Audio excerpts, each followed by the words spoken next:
My daughter told me not to come for Christmas. Mom's husband will be there, she said. We are trying to make him feel like family. I spent Christmas Eve my own way. Just after midnight, my daughter called. Her voice was shaking. Dad, why are you on the news? Before I continue this story, let me know where you are watching from in the comments below. Hit like and subscribe if you have ever had to stand up to family who underestimated your worth. My name is Joseph. I am 69 years old, and I spent 4 decades building a life with my bare hands. I am a retired construction logistics manager. I am also a black man who learned early that silence is often a weapon. The phone rang on the evening of December 23rd. I was sitting in my worn leather armchair drinking a cup of black coffee and looking at the small pine tree I had decorated in the corner of my living room. The caller ID showed my daughter Aisha. I answered, expecting a question about what time I would arrive for the holiday dinner we had planned months ago. Aisha did not offer a greeting. She immediately told me my invitation was revoked. Her tone was sharp and rehearsed. It carried the defensive edge of someone who knew she was inflicting pain but chose to do it anyway. She explained that her mother, Patricia, and Patricia's new husband, Gregory, were attending the dinner. I remained completely quiet and let her fill the void. Aisha claimed Gregory was struggling to find his place in the family dynamic. She stated that having me at the table would disrupt the aesthetic and make Gregory uncomfortable. She explicitly told me they needed Gregory to feel like the true patriarch of the family this year. The sheer audacity of her statement hung in the heavy silence. I had paid for her college tuition in full. I had worked double shifts coordinating freight loads to ensure she never had a student loan. I had provided the down payment for the very house she was currently sitting in. Now I was being uninvited to a home I helped finance because my presence would threaten the fragile ego of a man my ex-wife married just 2 years ago. Patricia had always cared more about appearances than substance. She left me because I refused to buy flashy cars or giant houses. She preferred men who wore their wealth loudly. Aisha had unfortunately adopted her mother's superficial metrics for success. She looked at my calloused hands and simple clothes and assumed I was a failure. She chose a fake patriarch over a real father. I did not raise my voice. I did not demand respect or list my financial sacrifices. I absorbed the betrayal without giving her the satisfaction of a reaction. Before I could respond, the line shuffled. Connor took the receiver. He is Aisha's white husband and a junior partner at a corporate real estate firm. He spoke with a loud and patronizing cadence. He sounded exactly like a corporate manager trying to appease an irate client. He told me not to take the situation personally. He claimed they simply wanted to avoid any awkward tension during the holidays. Then he delivered an insult so profoundly arrogant it sealed his fate entirely. Connor offered to email me a $50 gift card to a local diner so I would not feel left out on Christmas Day. He suggested I treat myself to a nice hot meal on him. He spoke to me as if I were a destitute charity case. He treated me like a pathetic old man, incapable of providing a meal for myself. Connor measured a man's worth entirely by the brand of suit he wore and the neighborhood he lived in. I lived in a modest working-class district. I drove a 10-year-old truck. Connor assumed these aesthetic choices were born of poverty. He possessed a master's degree in business but lacked the fundamental intelligence to look beneath the surface. He believed he was dealing with a retired, uneducated laborer who needed a diner handout to survive the winter. He did not ask for my opinion or wait for my consent. He simply stated he would forward the digital voucher and told me to have a good evening. His absolute lack of respect solidified my resolve. He viewed me as a disposable nuisance. I realized then that Connor and Aisha were a perfect match. They both possessed a toxic arrogance built on an illusion of superiority. I did not argue with him. I did not curse or demand an apology. I simply agreed with a calm and even voice. I ended the call. Anger is a useless emotion when absolute precision is required. I placed the phone on the kitchen counter. I walked past the small twinkling Christmas tree and descended the wooden stairs into my basement. The air was cool and smelled of cedar shavings. I walked over to my heavy wooden workbench. This was the place where I had spent countless hours repairing tools and drafting logistics schedules in complete peace. I methodically cleared away the scattered wrenches and sanding blocks. I rolled back the heavy rubber mat covering the concrete floor beneath the bench. A thick layer of dust concealed the dial of a heavy steel floor safe embedded directly into the foundation. I dropped to one knee. I spun the dial with absolute certainty. I matched the combination I had set decades ago. The heavy steel door clicked and swung open with a smooth metallic glide. I reached inside the dark cavity. Protected in waterproof sleeves lay the true measure of my life's work. I was about to teach my family a lesson they would never forget. My silence over the years was never weakness. It was a strategic advantage. I pulled the sleeves from the safe and stood back up. The dim basement light illuminated the papers that held the power to destroy their entire reality. I placed the documents on the cleared workbench. They were the original property deeds to the Southside Commercial District. The thick parchment detailed complete and unencumbered ownership of the entire block. Connor's real estate firm had spent the last 8 months aggressively trying to acquire this exact district. They planned a massive and lucrative gentrification project. Connor's promotion to senior partner depended entirely on securing that specific block of land. Connor did not know the truth. He did not know that the man he had just dismissed with a $50 diner gift card owned the private holding company that controlled the very ground his career relied upon. I had purchased those lots 40 years ago. The banks had refused to lend to black men in my neighborhood, so I bought the land in cash using a corporate alias. I had built my wealth in absolute silence. I reinvested every single dollar while maintaining the appearance of a humble blue-collar worker. Connor believed he held all the power because he wore a designer watch and worked in a glass tower. He thought he was untouchable. I picked up my cell phone from my pocket. I looked at the deeds representing $50 million of prime real estate. The time for silent observation was permanently over. I dialed the private number of my wealth manager, Valerie. She answered on the second ring. I told her we had urgent business to conduct before the holiday. Valerie immediately recognized the tone of my voice. She asked what directive I wanted to issue. I stared at the deeds bearing my corporate signature. I told her I was ready to execute a maneuver that would shatter Connor's firm. Valerie picked up on the second ring. I bypassed all holiday pleasantries and gave a direct operational command. I told her to access the Southside Commercial District portfolio immediately. I heard the rapid clicking of her mechanical keyboard through the receiver, followed by a sharp intake of breath. She confirmed the file was active on her screen. I instructed her to locate the formal acquisition offer submitted by Connor's corporate real estate firm exactly 3 days ago. She found the document in seconds. The buyout offer stood at $52 million. It was a massive premium over the current market value. Connor's superiors had engineered the inflated number to force a quick sale before the year ended. They firmly believed they were negotiating with a faceless holding company eager for a massive injection of liquid capital. I told Valerie to draft a hard, undeniable rejection and transmit it to their acquisition department within the hour. Valerie paused. She is a highly aggressive wealth manager who measures success strictly by expanding profit margins. She immediately reminded me that rejecting an offer of this magnitude went against every fundamental principle of asset growth. She stated the urban renewal project Connor spearheaded would inevitably drive local property taxes up. This would force our holding company to sell the parcels later at a significant potential loss. She advised me to take the money tonight and let Connor's firm demolish the aging structures. She argued that sentimentality had absolutely no place in corporate real estate. I listened to her cold financial logic. It was sound reasoning for a standard investor looking at a spreadsheet. I was not a standard investor. I owned the holding company precisely to control the narrative and the destiny of my own life. I told her the rejection was non-negotiable. The monetary loss meant absolutely nothing to me. Connor had treated me like a beggar needing a $50 diner card. He believed he was the apex predator in a city he barely understood. He built his entire career on the arrogant assumption that corporate money could simply pave over anything standing in his way. I needed him to understand the exact limits of his power. Valerie asked for my reasoning before executing the command. I told her to look at the address of the primary building on the corner of 4th and Elm Street. It was a weathered brick warehouse with heavy iron bay doors. 40 years ago, I stood in front of 3 different bank managers asking for a basic commercial loan to buy that exact building. I had a flawless business plan and 10 years of grueling logistics experience under my belt. Those bank managers looked at the color of my skin and denied the applications without a second thought. They told a young black man to stick to pushing a wheelbarrow and leave commercial ownership to the professionals. I did not accept their verdict. I worked 3 manual labor shifts a day for 5 years to save the physical cash. I bought the property outright. I started my first construction logistics company inside those freezing brick walls.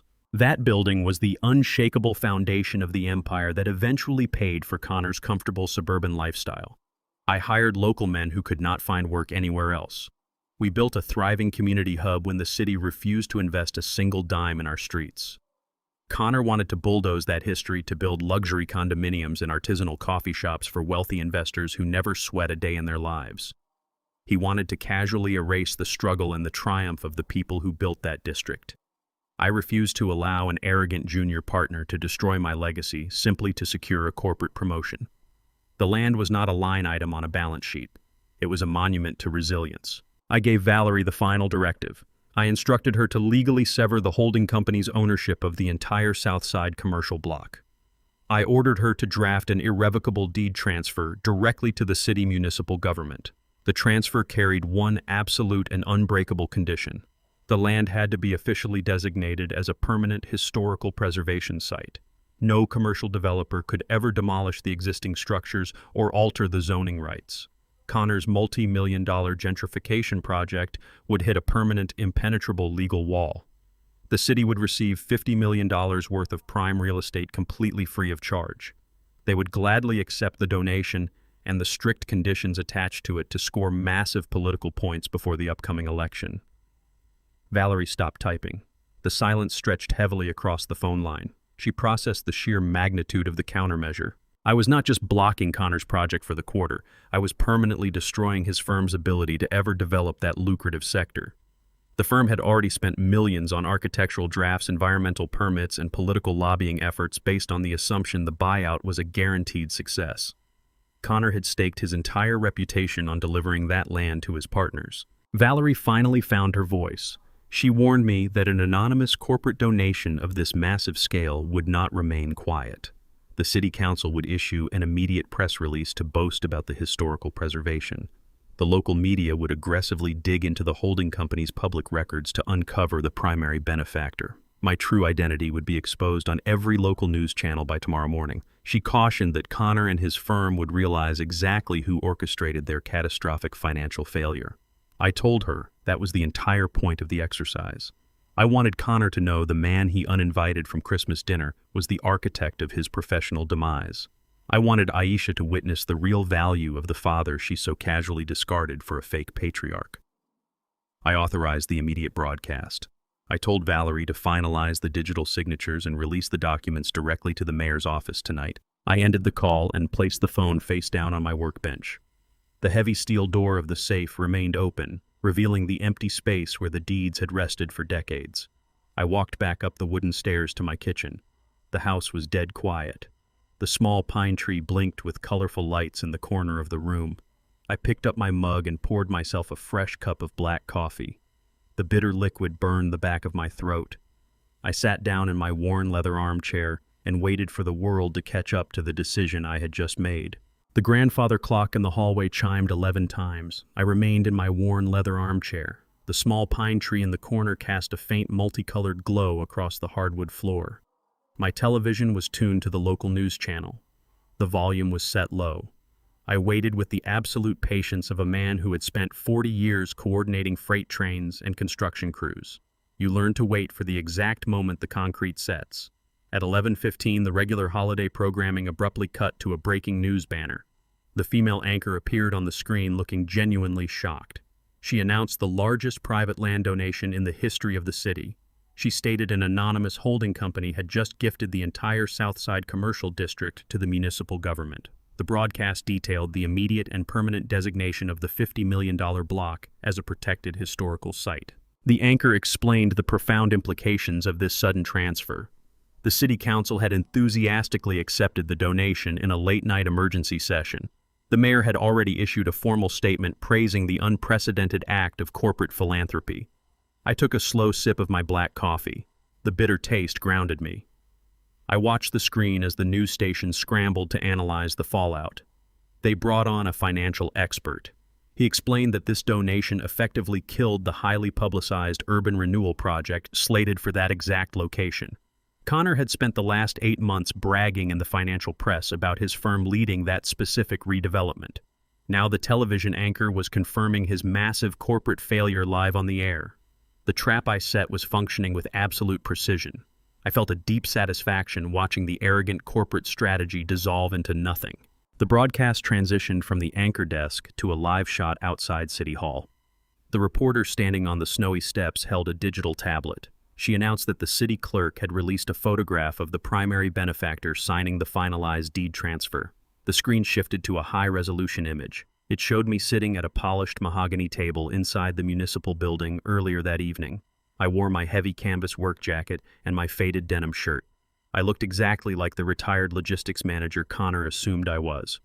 The image captured the exact moment my pen finalized the irreversible contract. The reporter emphasized the sheer shock running through the corporate real estate sector. She explicitly named Connor's firm. She stated their stock was expected to plummet at the opening bell on Monday morning. The firm had heavily leveraged their operational budget on the guaranteed acquisition of the South Side district. The reporter explained they had pre-sold luxury condominium contracts based on a land deal they never actually secured.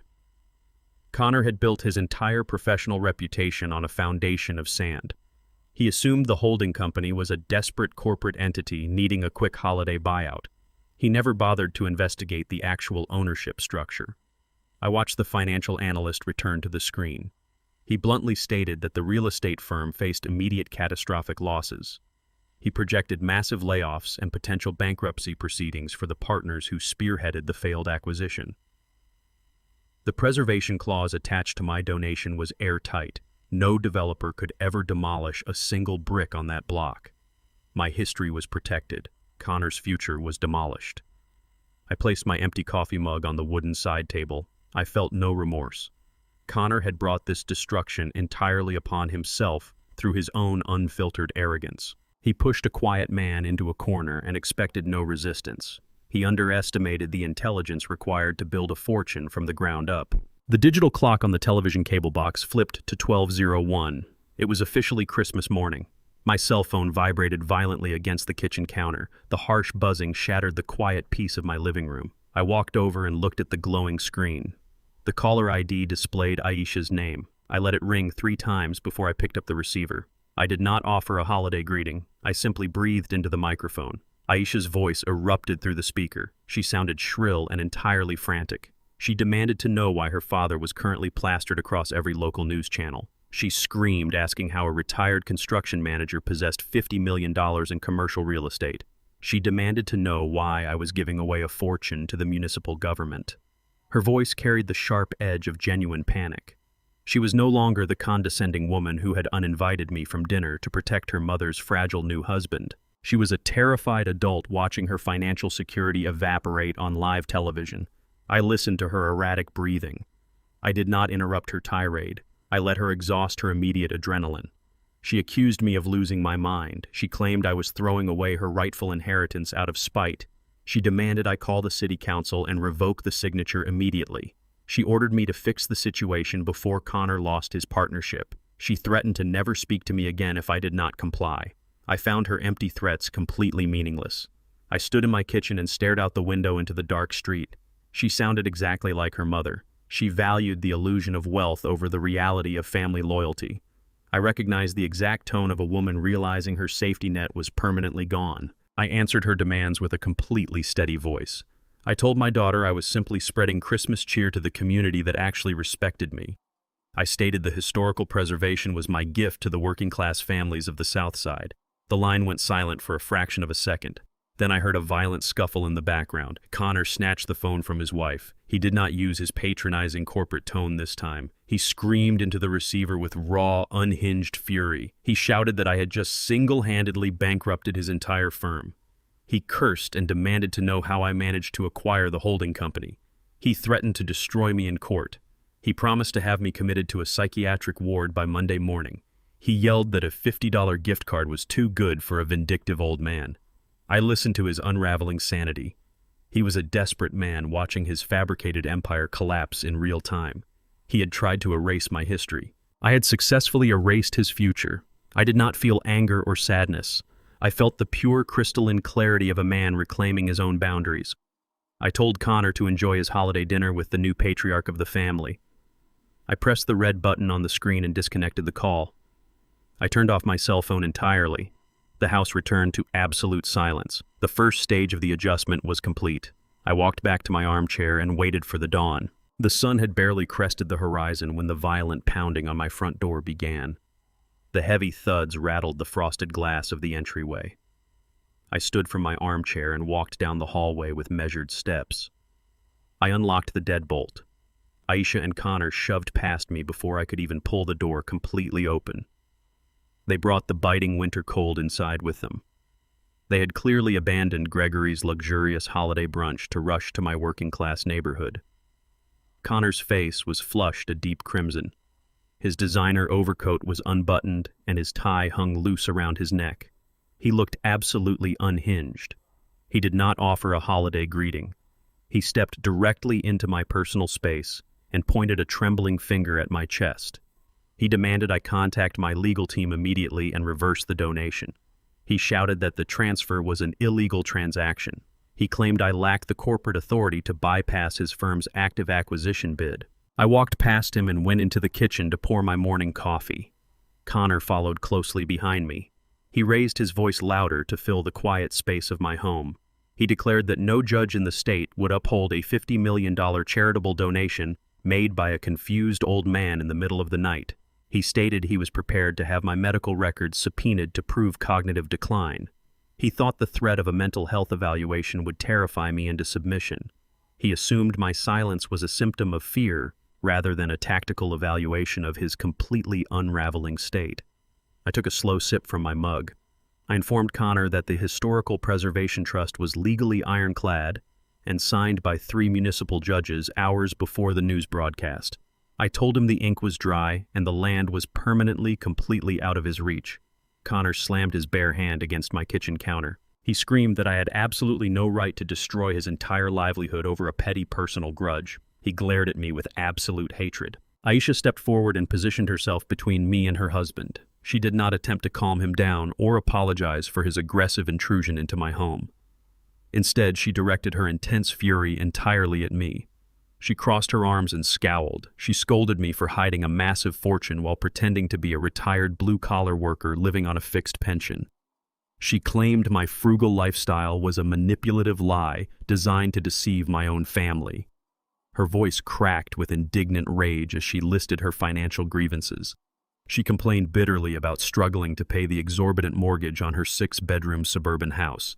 She stated she had spent the last 2 years stressed over luxury car payments and private club membership fees. She looked around my modest kitchen with pure disgust. She accused me of watching her drown in debt while I secretly hoarded millions of dollars in a corporate holding company. She demanded to know how I could justify giving away $50 million to a group of strangers in the city when my own flesh and blood desperately needed financial assistance. She called me selfish and vindictive. She stated that a real father would have prioritized his daughter's comfort over a useless historical preservation project. She believed she was entitled to the fruits of my 40 years of labor simply because she shared my last name. Aisha demanded I liquidate my remaining assets and transfer the capital directly to Connor to save his failing real estate firm. She spoke with the absolute conviction of a spoiled child who had never been told no. I placed my coffee mug down on the counter. I looked at the daughter I had sacrificed my entire youth to protect from hardship. She glared right back at me. I walked out of the kitchen and moved toward the small wooden desk in my living room. I opened the bottom drawer and pulled out a thick black leather ledger. I carried the heavy book back to the kitchen and placed it flat on the counter directly in front of Aisha. I flipped the cover open and turned to a page bookmarked with a red ribbon. I pushed the ledger toward her and instructed her to read the highlighted columns.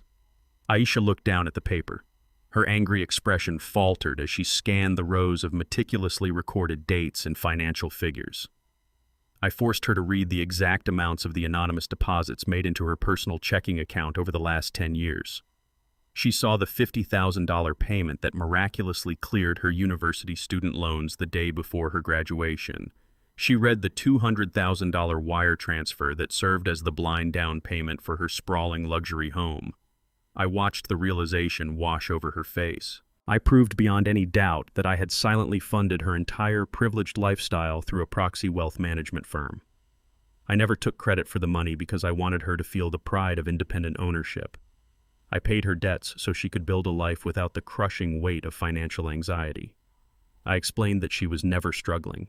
She was simply outspending the massive safety net I had invisibly placed beneath her. She stared at the ledger in absolute silence. The narrative she had constructed of a neglectful, withholding father completely evaporated instantly.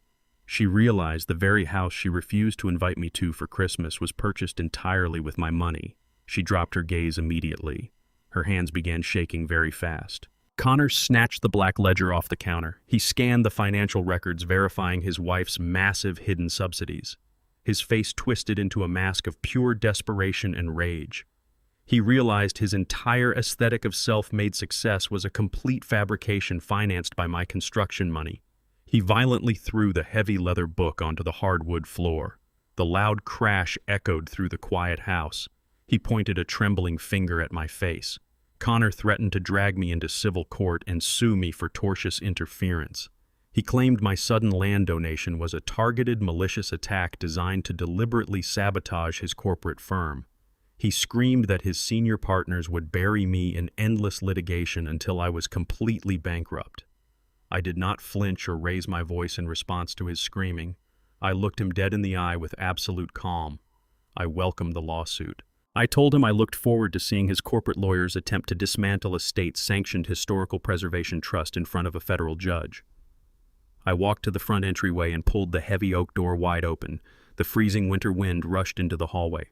I ordered them off my property and told them to never enter my home uninvited again.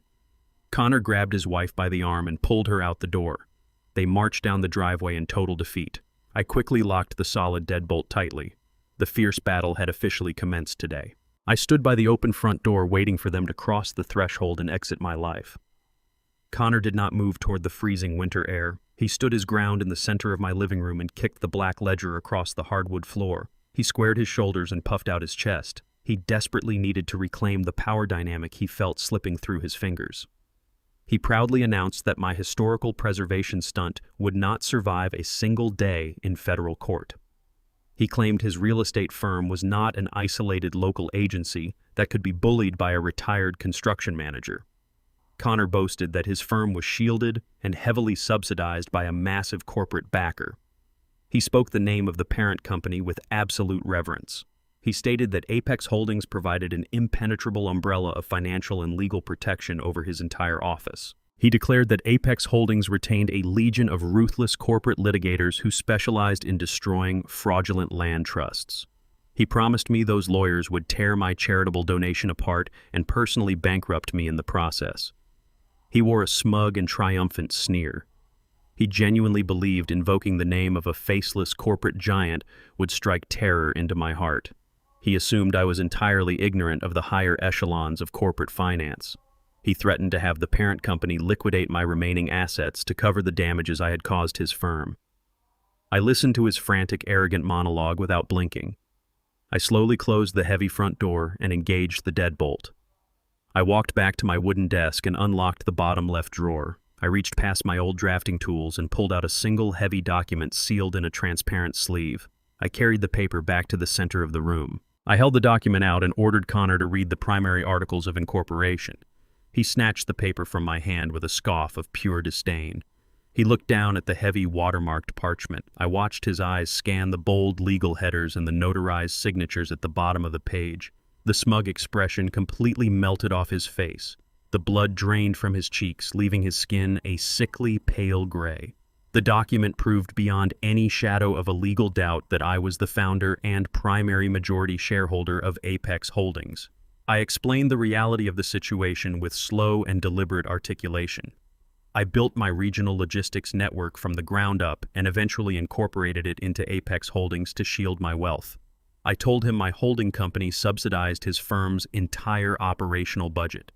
I explained that Apex Holdings provided the massive capital injections that funded his payroll, his luxury company car, and his annual executive bonuses. Connor stood entirely frozen. The heavy parchment shook violently in his trembling hands. The devastating truth crushed the remaining air from his lungs. He realized his entire successful career was subsidized by the black father-in-law he had treated with blatant and continuous disrespect. He had offered a humiliating $50 diner gift card to the man who literally authorized his paychecks. He realized he was standing in the home of the apex predator he had just threatened to destroy. He opened his mouth to speak, but his vocal cords failed to produce a single sound. I did not give him a single moment to process the catastrophe. I reached into my pocket and pulled out my cell phone. I maintained unbroken eye contact with Connor as I dialed Valerie's secure private number. She answered on the very first ring. I bypassed all pleasantries and issued a direct executive order. I instructed Valerie to access the Apex Holdings capital distribution ledger immediately. I told her to locate the specific operational subsidy account designated for Connor's real estate firm. I ordered her to officially and permanently terminate the corporate funding subsidy effective at this exact second. I instructed her to execute a complete freeze on all liquid capital transfers directed to his office. Valerie confirmed the execution of the financial guillotine with a few rapid keystrokes. I ended the call and slid the phone back into my pocket. I explained to Connor the exact reality of his new existence. Without the Apex Holdings corporate subsidy, his firm possessed zero operating capital. They could no longer make their monthly payroll. They could not pay the exorbitant lease on their downtown glass tower office. They could not afford to hire a single corporate litigator to file his threatened lawsuit. I had effectively severed his entire financial lifeline with a 30-second conversation. I watched his manufactured corporate identity dissolve into pure, unadulterated terror. The arrogant executive who stood in my home threatening to ruin me was permanently gone. He was replaced by a broken man staring at the absolute destruction of his professional life.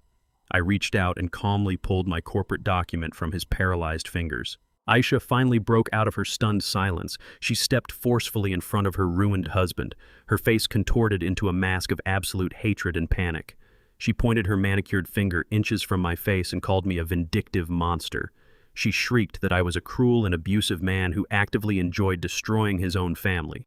She completely ignored the fact that her husband's blatant disrespect and her own toxic entitlement had initiated this exact sequence of events. She refused to take any accountability for the destruction raining down upon her household. She claimed I was punishing them out of pure petty jealousy. I stood my ground and looked at her with complete emotional detachment.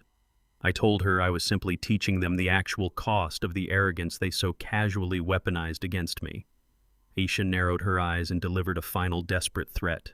She warned me that I had not won the war today. She stated that her mother Patricia and her wealthy new husband Gregory were already on their way to deal with me personally. She promised that Gregory possessed the true financial power and social influence required to crush me permanently. She claimed he would force me to reverse the damage I had done. I stepped forward and gripped the brass handle of my front door once again. I shoved the heavy door wide open. I told her I eagerly awaited Gregory's arrival and ordered them both off my property. I did not have to wait long for Aisha's threat to materialize. Less than an hour after she and Connor retreated down my driveway, the aggressive roar of a high-performance engine shattered the quiet peace of my street. I stood by the front window and watched a sleek silver European sports car aggressively mount the curb. It parked diagonally across my driveway, blocking my truck. Patricia stepped out of the passenger side. She wore a tailored cashmere winter coat that cost more than the average vehicle in my working-class zip code. She moved with the same haughty entitlement that had slowly eroded our marriage decades ago. Her new husband, Gregory, emerged from the driver's seat. He slammed the heavy car door with unnecessary force. I unlocked my front door and stepped out onto the porch. The freezing winter air hit my face, but I did not grab a jacket. Patricia marched up the concrete walkway. She did not offer a polite greeting or acknowledge the holiday. She immediately launched into a theatrical tirade. Her voice echoed down the residential street as she attempted to deliberately humiliate me in front of my neighbors. She loudly shamed me for choosing to live in a modest blue-collar district while secretly hoarding a massive corporate fortune. She called my lifestyle a pathetic and manipulative performance. She accused me of playing the role of a struggling laborer simply to guilt my daughter into loving me. She demanded to know why a man with tens of millions of dollars in liquid assets would force his ex-wife to endure decades of financial anxiety. Her arrogance remained completely untamed by reality. She conveniently ignored the fact that her endless appetite for luxury was the exact reason I kept my wealth hidden during our marriage. I simply watched her perform her manufactured outrage. She was a woman who demanded the world bow to her aesthetic standards. I remained standing on the top step. I let her exhaust her rehearsed monologue. She finally stopped shouting and crossed her arms. She looked at me with absolute contempt. She stepped aside to let her new husband handle the situation. Gregory stepped forward to fill the space his wife had cleared for him. He was a tall man who carried his weight mostly in his chest and shoulders. He wore a sharp charcoal suit completely unsuited for the freezing December weather. He violently shot his left cuff to expose a bulky gold watch. The metallic gleam was designed to project immediate, overwhelming authority. He positioned himself on the step directly below mine to artificially close the height difference. He puffed out his chest and spoke with a booming, overly projected voice. He attempted to physically and vocally dominate the porch. He introduced himself not as a concerned family member, but as a seasoned financial director. He told me he understood how sudden liquid wealth could easily confuse an uneducated blue-collar worker. He explicitly stated that a retired construction manager lacked the intellectual capacity to navigate corporate holding companies and massive municipal land donations. He offered a solution to the legal chaos he assumed I was currently experiencing. Gregory magnanimously volunteered to take over the daily management of my remaining financial portfolio. He proposed transferring all my liquid assets into his private advisory firm. He promised to shield me from Connor's predatory corporate lawsuits if I simply granted him full legal power of attorney today. He casually mentioned his management fee would be a substantial percentage of the total capital. He presented this blatant extortion as a generous favor to a senile old man. He spoke with the blind confidence of a predator cornering wounded prey. He believed his loud voice and shiny accessories would overwhelm my senses and force me into absolute compliance. He demanded I invite them inside my home to draft the preliminary transfer documents right now. I did not move from the center of the doorway. I remained perfectly silent and subjected Gregory to a ruthless visual audit. Decades of inspecting freight manifests and structural blueprints had trained my eyes to spot tiny fundamental flaws in any system. I analyzed the man presenting himself as a financial titan. I looked closely at the lapel of his charcoal suit. The fabric appeared premium from a distance, but the stitching near the collar was distinctly frayed and unraveling. A man with genuine corporate wealth does not wear a deteriorating jacket to a high-stakes intimidation meeting. I shifted my gaze down to his expensive leather shoes. The soles were heavily worn, uneven, and improperly polished. I looked past his broad shoulders toward the silver sports car idling in my driveway. I focused on the rear bumper. The vehicle did not carry standard state registration tags. It bore temporary dealer plates framed by a cheap plastic rental bracket.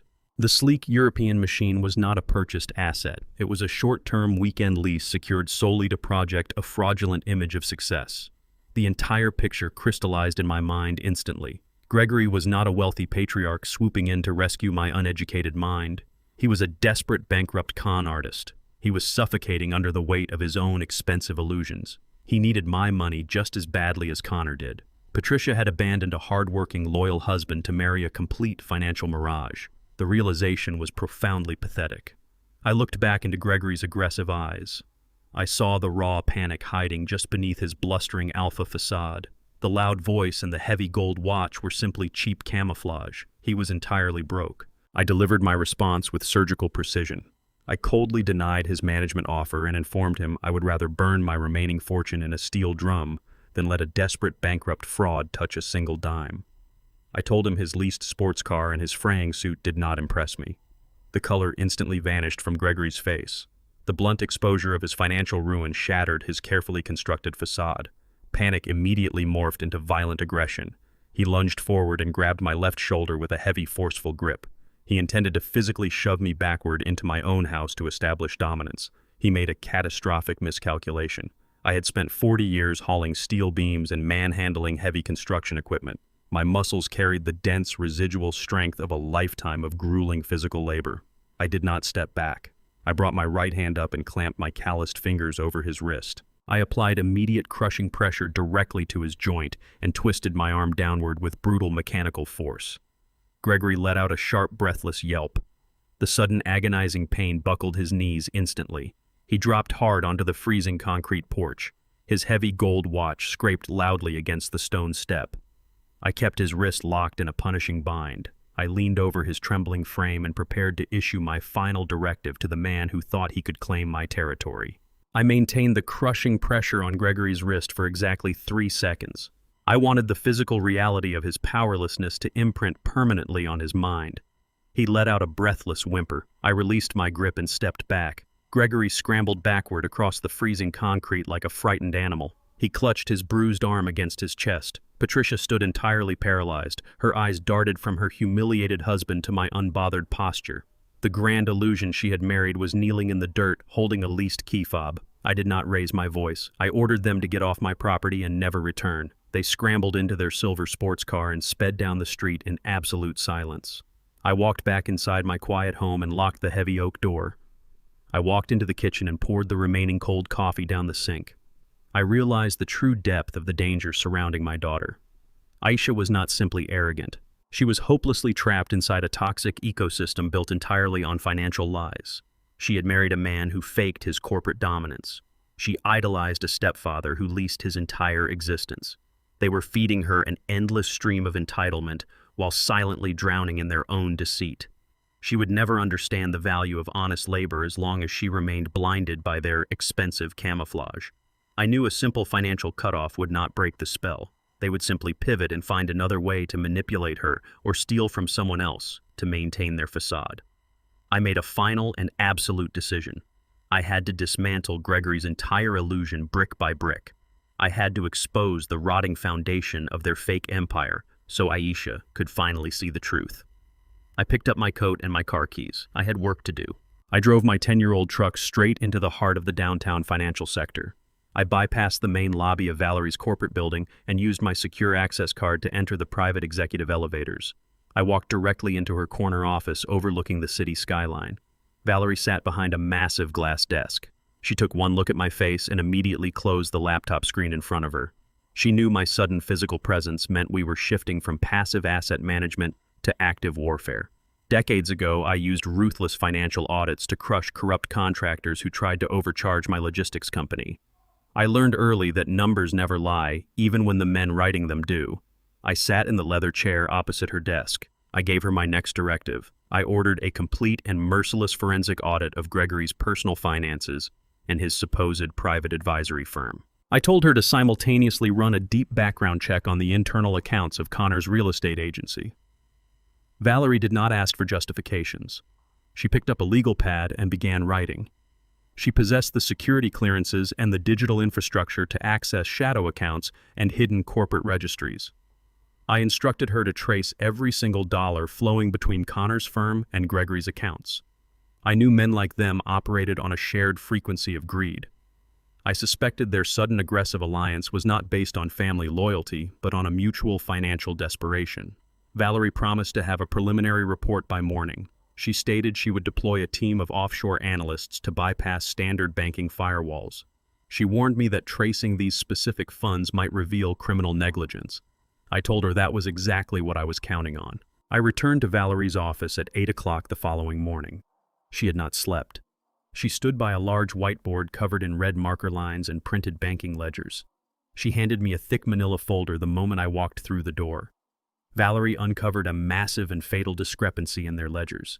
She explained that Connor's real estate firm had not merely lost the South Side Commercial District deal. Connor had been quietly siphoning capital from his firm's escrow accounts for the past 2 years. He needed an external vehicle to hide the stolen money and generate immediate returns to cover his mounting personal debts. He found that vehicle in his new father-in-law. Valerie pointed to a specific corporate routing number on the whiteboard. Connor had heavily invested his stolen corporate capital into a shadow corporation exclusively managed by Gregory. Gregory presented this corporation as a high-yield private equity fund. It was nothing but a localized Ponzi scheme. Gregory was using Connor's stolen money to fund his leased sports cars, his bespoke suits, and Patricia's luxurious lifestyle. He was paying off older investors with the fresh capital Connor illegally funneled into the account. They were mutually dependent parasites feeding off each other's crimes. Connor subsidized Gregory's fake wealth. Gregory provided Connor with fraudulent return statements to hide his embezzlement. The collapse of the Southside land deal had triggered a catastrophic chain reaction. Connor suddenly needed massive liquid capital to cover his exposed escrow accounts. Gregory had already spent the money. They were both completely bankrupt and staring at imminent federal prison sentences. I looked at the undeniable paper trail proving their absolute guilt. Aisha was caught in the middle of a massive criminal conspiracy masked as a happy holiday family. Valerie closed the manila folder. She looked at me with absolute gravity. She stated that the evidence we possessed detailed multiple counts of wire fraud, embezzlement, and elder financial abuse. She reached for her desk phone. She asked if she should hand the files over to the federal authorities immediately. She assured me the FBI would arrest both Connor and Gregory before the end of the day. I placed my hand firmly over the files. I refused her request. I did not want federal agents to quietly take them away in the middle of the night. A quiet arrest would allow Patricia and Aisha to play the role of oblivious victims. They would spin a narrative of a tragic misunderstanding. I needed their destruction to be loud, public, and undeniable. I reminded Valerie that Connor had arrogantly threatened to sue me for tortious interference. He promised to drag me into a courtroom and strip me of my wealth. I decided to give him exactly what he wanted.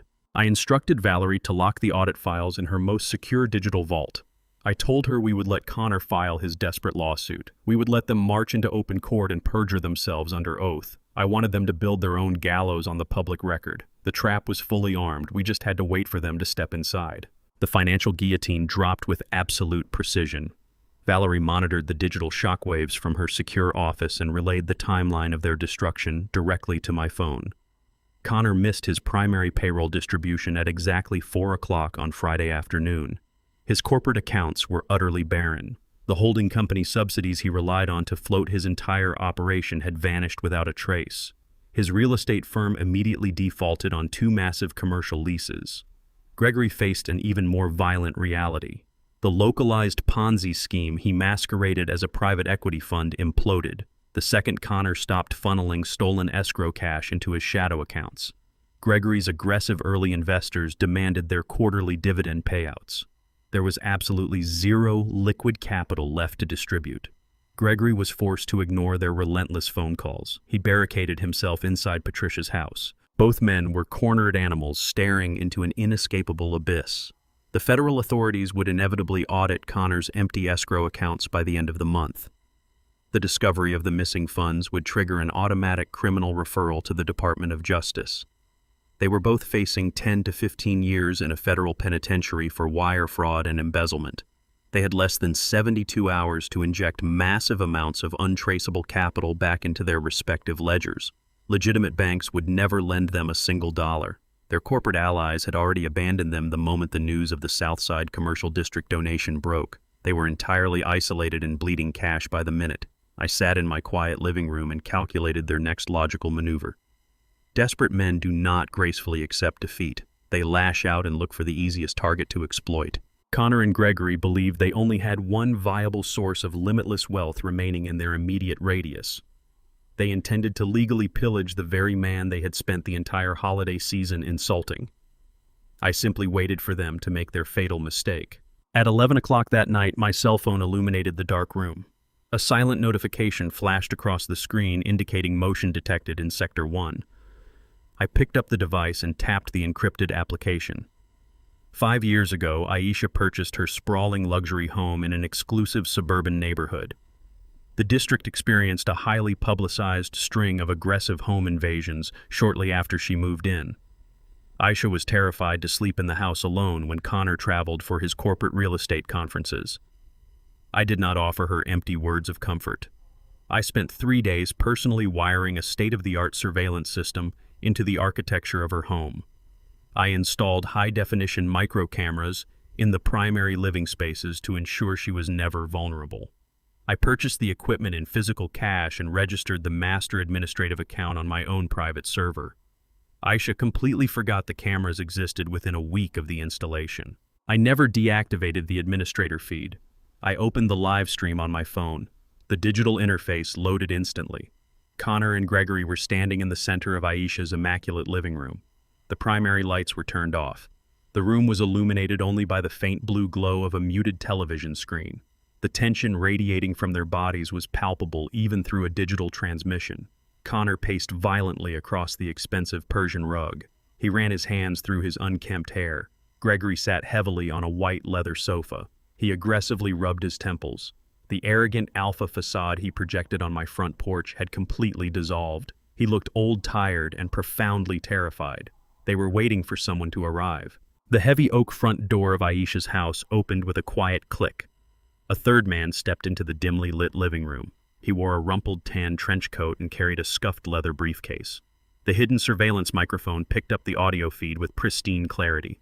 Gregory stood up immediately and addressed the visitor as Dr. Aris. I instantly recognized the name from a local medical board scandal involving aggressive prescription fraud and suspended licenses. Connor stopped pacing and reached into the inner pocket of his tailored suit jacket. He pulled out a thick, bulging manila envelope. He threw the package onto the glass coffee table. The heavy thud echoed clearly through my phone speaker. Connor explicitly stated there was exactly $10,000 in untraceable physical cash inside the envelope. It was the absolute last of their illegally scraped-together funds. Connor told the disgraced physician they required an immediate and completely airtight medical evaluation. Gregory stepped forward to outline the exact parameters of the criminal forgery. He instructed Dr. Aris to draft official medical documentation declaring I suffered from severe aggressive and progressive dementia. They needed a licensed physician to swear under penalty of perjury that I was entirely incapable of managing my own physical health and financial assets. They articulated their plan to strip me of my human rights and seize control of my fortune. Dr. Aris picked up the envelope and unfastened the metal clasp. He quickly thumbed through the dense stacks of $100 bills. He did not ask a single ethical question. He nodded his head and placed the cash into his briefcase. He promised to furnish the notarized fraudulent medical affidavits before the courthouse opened the following morning. I did not blink. I did not shout at the glowing screen of my phone. I maintained complete emotional detachment as I watched them finalize their felony conspiracy in real time. I pressed a single red icon on my digital interface. I downloaded the entire high-definition video and pristine audio feed directly to my encrypted cloud server. I instantly mirrored the file to a secure physical hard drive locked inside my floor safe. I watched Dr. Aris leave the house. I watched Connor and Gregory shake hands with the foolish relief of men who believed they had just outsmarted reality. They assumed they had found the ultimate legal loophole to steal my wealth and avoid federal prison. They had simply handed me the exact rope I required to hang them in open court. The sun rose the next morning, bringing a bitter frost. I walked 2 blocks to the corner market to purchase my morning coffee. I handed the cashier my personal bank card.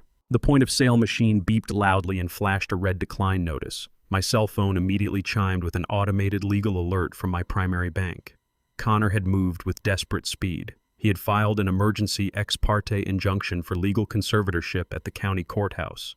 A family court judge had reviewed the forged medical documents and temporarily frozen all my personal checking accounts. Connor had officially initiated his hostile takeover. The trap was locked. I paid for my coffee with cash and walked home. I walked back to my house with the bitter winter wind biting at my face. I drank the black coffee and evaluated my current tactical position. The digital video resting in my floor safe was a devastating piece of evidence. It proved Connor and Gregory had bribed a disgraced physician to fabricate a medical diagnosis. However, exposing a forged document in a family court would only result in a chaotic legal standoff. A cautious or corrupt judge might order a court-appointed evaluation, effectively placing my fate in the hands of the very system Connor was currently manipulating. The legal wheels turned slowly, and my personal accounts would remain frozen for months while the bureaucracy investigated the fraud. I could not rely exclusively on the surveillance footage to guarantee my freedom. I needed an impenetrable wall of preemptive medical evidence to crush their narrative before it could take root. I opened my laptop and bypassed my frozen personal checking accounts using a secure offshore credit line Valerie had established for my immediate corporate expenses. I researched the most formidable and unassailable medical professionals within a 200-mile radius. I required physicians whose credentials would intimidate any local family court judge into immediate submission. I booked emergency appointments with 3 distinct board-certified neurologists. I deliberately selected specialists located in 3 entirely different counties to prevent any accusation of localized bias or doctor shopping. I paid the exorbitant expedited consultation fees entirely in cash. I needed an independent consensus of my absolute mental clarity. I could not afford a single shadow of a doubt regarding my cognitive function. I spent the remainder of the afternoon compiling my lifetime medical records. I organized decades of perfect physicals and clear cognitive exams into 3 identical thick binders. I prepared to subject my mind to the most rigorous scientific scrutiny available. The battle for my autonomy had shifted from the financial sector directly into the medical arena. My first appointment began at 8 o'clock the following morning at a pristine private neurological institute. The second took place later that afternoon in a sprawling university research hospital. The third occurred the next day in a highly secure private diagnostic clinic. The clinical environments were sterile and intimidating, but my focus remained absolute. I subjected myself to an exhausting battery of rigorous cognitive stress tests. The specialists administered complex spatial reasoning exams and intricate memory retention puzzles designed to expose the slightest mental fatigue. I memorized sequences of unrelated words and recited them backward without a single hesitation. I solved high-level mathematical equations mentally while holding a simultaneous conversation about current global economic markets. I underwent extensive functional magnetic resonance imaging. I lay perfectly still inside the massive magnetic tubes as the machines mapped the physical architecture of my brain and analyzed my cerebral blood flow. The loud rhythmic clanking of the scanner echoed around me, but my heart rate never elevated. I sat across from clinical psychologists and answered hours of probing, deeply personal questions. They attempted to trick me with repeating inquiries designed to expose hidden emotional instability or early-stage dementia. I did not show fatigue or frustration. I answered every single question with pristine clarity and unwavering precision. I projected the exact same intense, hyper-focused executive presence I used when negotiating multi-million-dollar steel contracts. I demonstrated an encyclopedic recall of my own financial structures and a perfect understanding of my current legal jeopardy. The neurologists were uniformly astounded by my cognitive sharpness. They found absolutely zero evidence of cognitive decline, paranoia, or neurological deterioration. My brain was functioning at an optimal elite level. During the final evaluation, the senior neurologist lowered his clipboard and looked at me with genuine professional curiosity. He noted my exceptional test scores and my calm demeanor under intense clinical pressure. He tapped his pen against his desk and asked me directly why a perfectly healthy man with an elite cognitive profile was spending tens of thousands of dollars to urgently prove his own sanity. I looked the doctor directly in the eyes and offered him the absolute, unvarnished truth. I explained that I spent my entire youth constructing massive suspension bridges out of concrete and cold-rolled steel. I told him I dedicated my physical life to building structural foundations designed to weather any storm and safely carry my family into the future. I sacrificed my own comfort and destroyed my own joints to ensure my daughter never knew the crushing weight of poverty or financial panic. I paused and let the sterile silence of the examination room settle around us. I informed the doctor that the very family I had built that bridge for was currently attempting to burn it down while I was still standing on it. I explained that my son-in-law had forged medical documents to declare me legally incompetent to seize my life's work and cover his own criminal embezzlement. I told the physician I was no longer building bridges. I was using medical law to completely demolish the one they were currently trying to trap me on. The neurologist listened in stunned silence. He immediately understood the gravity of my situation and the ruthless necessity of my actions. He signed the paperwork without asking another question. By the end of the week, I possessed 3 separate notarized medical affidavits from 3 independent, highly respected neurologists. The documents universally declared my absolute, unassailable mental competence. I returned to my quiet house and walked directly to my hidden floor safe. I placed the 3 notarized medical affidavits directly beside the encrypted hard drive containing the surveillance footage of Connor's criminal bribery. I spun the heavy steel dial and locked my ultimate legal armor away in the dark. I possessed the absolute power to crush Connor's conservatorship petition the second I walked into the courtroom. I had the means to destroy his life entirely. The preliminary emergency hearing was scheduled for 9 o'clock the following morning. I walked into my bedroom and opened my closet doors. I bypassed my tailored suits and my crisp button-down shirts. I needed Connor to feel entirely confident in his impending victory. I needed him to walk into that courthouse believing his forged medical narrative was an undisputed reality. I reached into the back corner of my wardrobe and pulled out a faded, moth-eaten wool sweater I had not worn in a decade. I selected a pair of baggy, stained khaki trousers that hung loosely off my frame. I consciously chose a pair of thick wool socks and deliberately mismatched the colors. I left my hair uncombed and allowed my posture to slump forward, imitating a man crushed by the weight of a failing mind. I looked in the mirror and saw the exact pathetic, broken old man Connor had paid $10,000 to invent. I was fully prepared to play my part. The heavy mahogany doors of the county family court swung open. I shuffled into the brightly lit room with a deliberately unsteady gait. I kept my shoulders slumped forward and my gaze fixed blankly on the polished linoleum floor. I wore the faded moth-eaten wool sweater and the baggy stained khaki trousers I had retrieved from the back of my closet. The mismatched thick wool socks bunched noticeably around my ankles. I played the role of the broken and deteriorating old man to absolute perfection.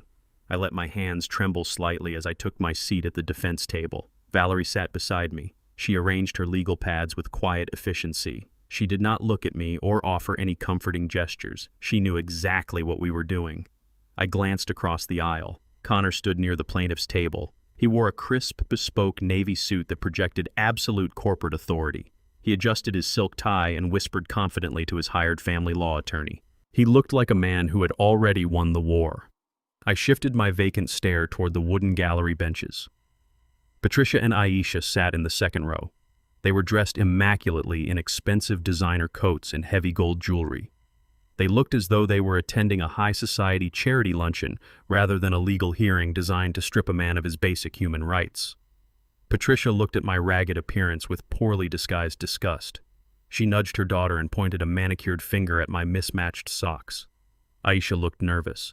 She clutched her expensive leather handbag tightly against her chest. She watched my trembling hands and slumped posture. She genuinely believed the fraudulent narrative her husband had constructed. She had completely surrendered her reality to Connor's lies.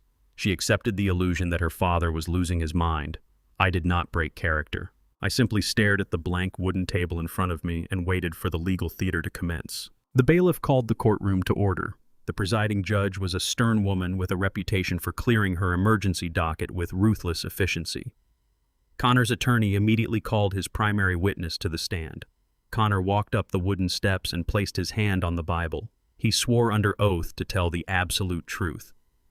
He sat down and adjusted the microphone. He masterfully modulated his voice.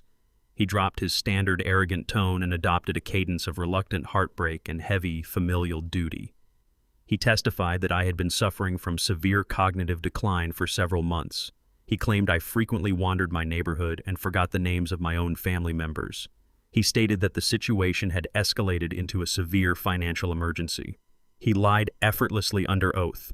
He testified that my recent historical land donation was a disastrous and irrational financial decision triggered entirely by aggressive dementia. He claimed I was recklessly giving away $50 million worth of prime real estate to complete strangers because I no longer understood the value of money. Connor squeezed his eyes shut and produced a single perfectly timed tear. He wiped his cheek and stated he was only seeking conservatorship to protect my legacy from my own failing mind. The judge nodded sympathetically. Connor's attorney then called Patricia to the stand. She strutted to the witness box and smoothly corroborated every single lie. She painted herself as a deeply concerned ex-wife who had noticed my rapid deterioration over the holidays. She claimed my living conditions had become unsanitary and dangerous. She referenced my stained clothing and confused demeanor in the courtroom as undeniable proof of my mental collapse. She urged the judge to grant Connor immediate financial control to save me from total ruin.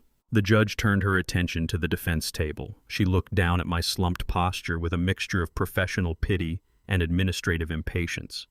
She asked if the defense had any immediate rebuttal to the plaintiff's claims or the submitted medical documentation. I remained entirely silent. I kept my eyes focused on a scratch in the wooden table.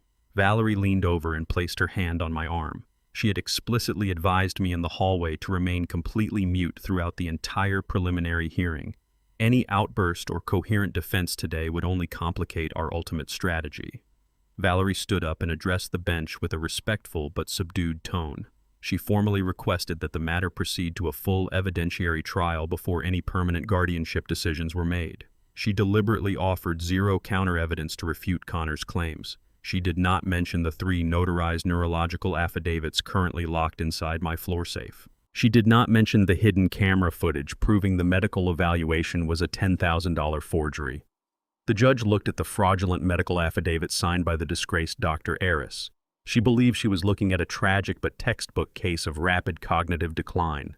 She struck her heavy wooden gavel against the sounding block. The sharp crack echoed through the silent courtroom. She formally granted the emergency injunction. She authorized a temporary financial hold on all my personal assets. She officially maintained the freeze on my checking accounts to prevent any further charitable donations.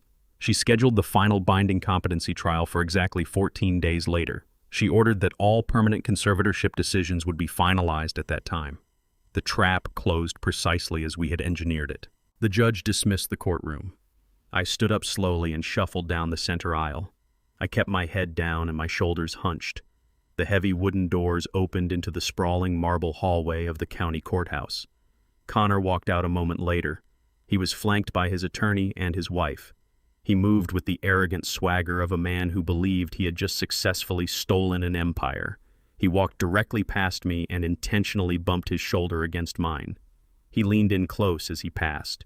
He whispered a vicious, triumphant remark directly into my ear. He smugly told me to enjoy my new allowance. He was completely convinced he had outsmarted me. He believed the temporary financial freeze guaranteed his survival and secured his access to the Apex Holdings corporate accounts. He assumed he had successfully maneuvered a senile old man into a permanent legal cage. I stopped my slow, shuffling walk. I stood up straight and completely dropped the vacant, bewildered stare. The manufactured fragility instantly vanished from my posture. I turned my head and looked directly into Connor's eyes. I did not speak a single word. I simply smiled at him. It was a cold, terrifying smile of absolute predatory clarity. Connor's smug expression faltered for a fraction of a second. A sudden flash of deep primal confusion crossed his features. The devastating reality of that smile cracked the foundation of his victory. The trap was now officially and irreversibly armed. Connor believed the temporary financial freeze was an absolute checkmate. He operated under the arrogant assumption that cutting off my primary banking access would instantly force me into submission. He expected a frantic phone call within 48 hours of the judge's ruling. He anticipated I would beg for a modest weekly allowance just to purchase groceries and pay my basic utility bills. He desperately wanted the profound satisfaction of managing my life like a strict parent dealing with a disobedient child. He completely underestimated the deeply ingrained survival habits of a man who spent decades navigating the unpredictable, brutal cycles of the construction industry. I did not call his office. I did not send a single text message pleading for access to my own money. I simply ignored his existence entirely. I walked back into my quiet house and opened my encrypted floor safe. The frozen digital numbers on a bank server meant absolutely nothing to me in the physical world. I bypassed the digital grid without a second thought. I retrieved thick-bound stacks of $100 bills I had meticulously stockpiled for years. I possessed enough physical currency locked in the heavy steel vault to sustain my modest lifestyle for a decade without ever needing to swipe a debit card. I paid for my weekly groceries in crisp cash. I settled my utility bills at the local payment center using physical currency. I maintained my quiet daily routine with absolute serenity. I drank my morning coffee on the porch and watched the winter frost melt off the driveway. I spent my afternoons reading and organizing my corporate defense strategy with Valerie via secure offline channels. The financial chokehold Connor thought he had aggressively applied was completely imaginary. He was suffocating himself while I breathed freely. He checked the banking ledgers daily, waiting for the moment a declined transaction would break my spirit. The utter lack of activity on my end began to deeply unnerve him. He could not comprehend how I was surviving without his authorized allowance. The deafening silence from my end was a psychological weapon he had not anticipated. While I lived comfortably off the grid, the walls rapidly closed in on Connor and Gregory. The financial vacuum I created by severing the Apex Holdings corporate subsidy was absolute and immediate. Connor's real estate firm was officially bleeding out. Valerie forwarded me the intercepted digital shockwaves proving their rapid demise. Connor's primary creditors began calling his personal cell phone relentlessly at all hours of the day and night. He missed his second consecutive payroll distribution. His top producing agents immediately abandoned the sinking firm and took their entire client portfolios with them. His corporate landlord filed a formal notice of default on his sprawling downtown glass office suite. He had absolutely zero liquid capital to halt the aggressive eviction process. Gregory faced a significantly darker and far more violent reality. The localized Ponzi scheme he had constructed was completely starved of new capital. The aggressive early investors he had recruited were no longer politely requesting their quarterly returns over expensive lunches. They were demanding their principal investments back immediately. These were not patient institutional bankers willing to negotiate terms. They were ruthless private lenders who operated entirely outside standard legal channels. They did not file civil lawsuits or send strongly worded letters. They made explicit physical threats against Gregory's life. Gregory barricaded himself inside Patricia's house and refused to answer his phone.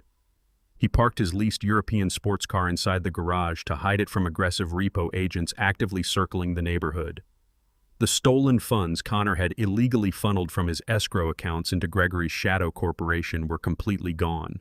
They had burned through the stolen cash to finance their bespoke suits, luxury vacations, and the illusion of elite corporate dominance. They were both drowning in a violently collapsing criminal conspiracy. They urgently needed a massive cash injection to avoid imminent federal indictments and brutal physical retaliation. The temporary conservatorship over my accounts was their final desperate lifeline.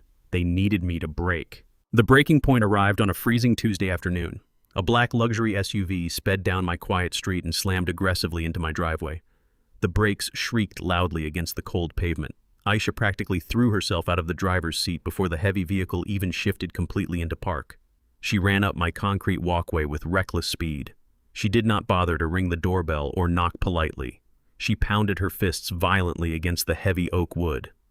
I walked down the hallway with measured steps and unlocked the deadbolt. Aisha pushed past me directly into the entryway. Her immaculate suburban facade was completely shattered.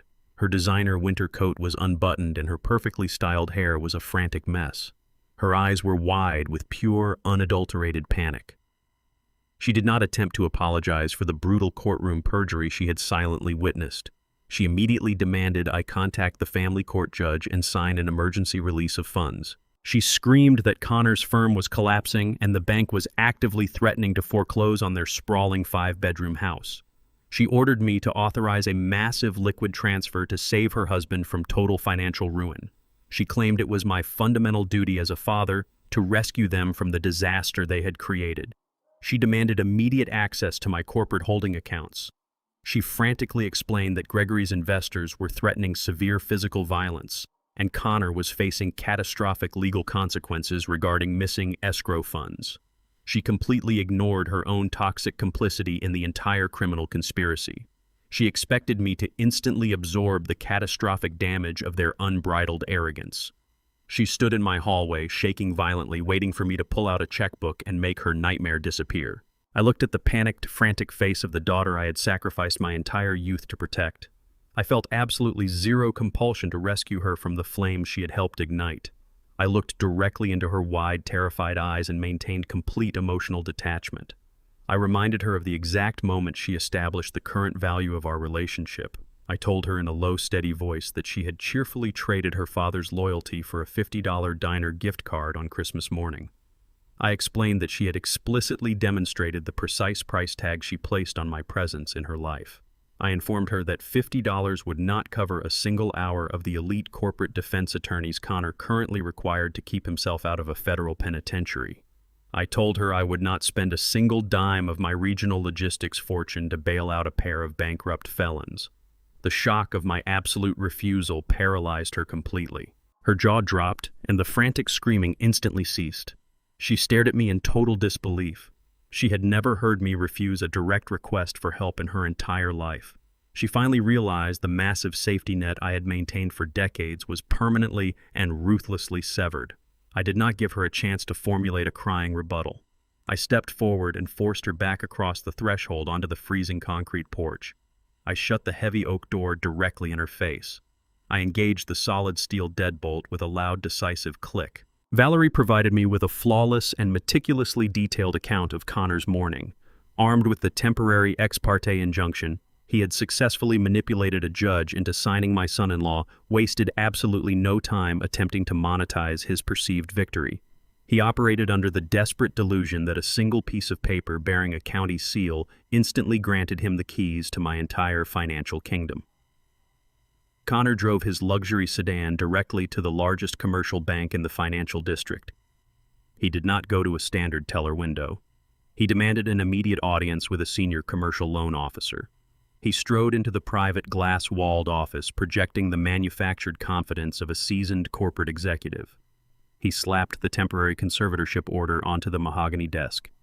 He loudly declared that I was suffering from a rapid and catastrophic mental breakdown.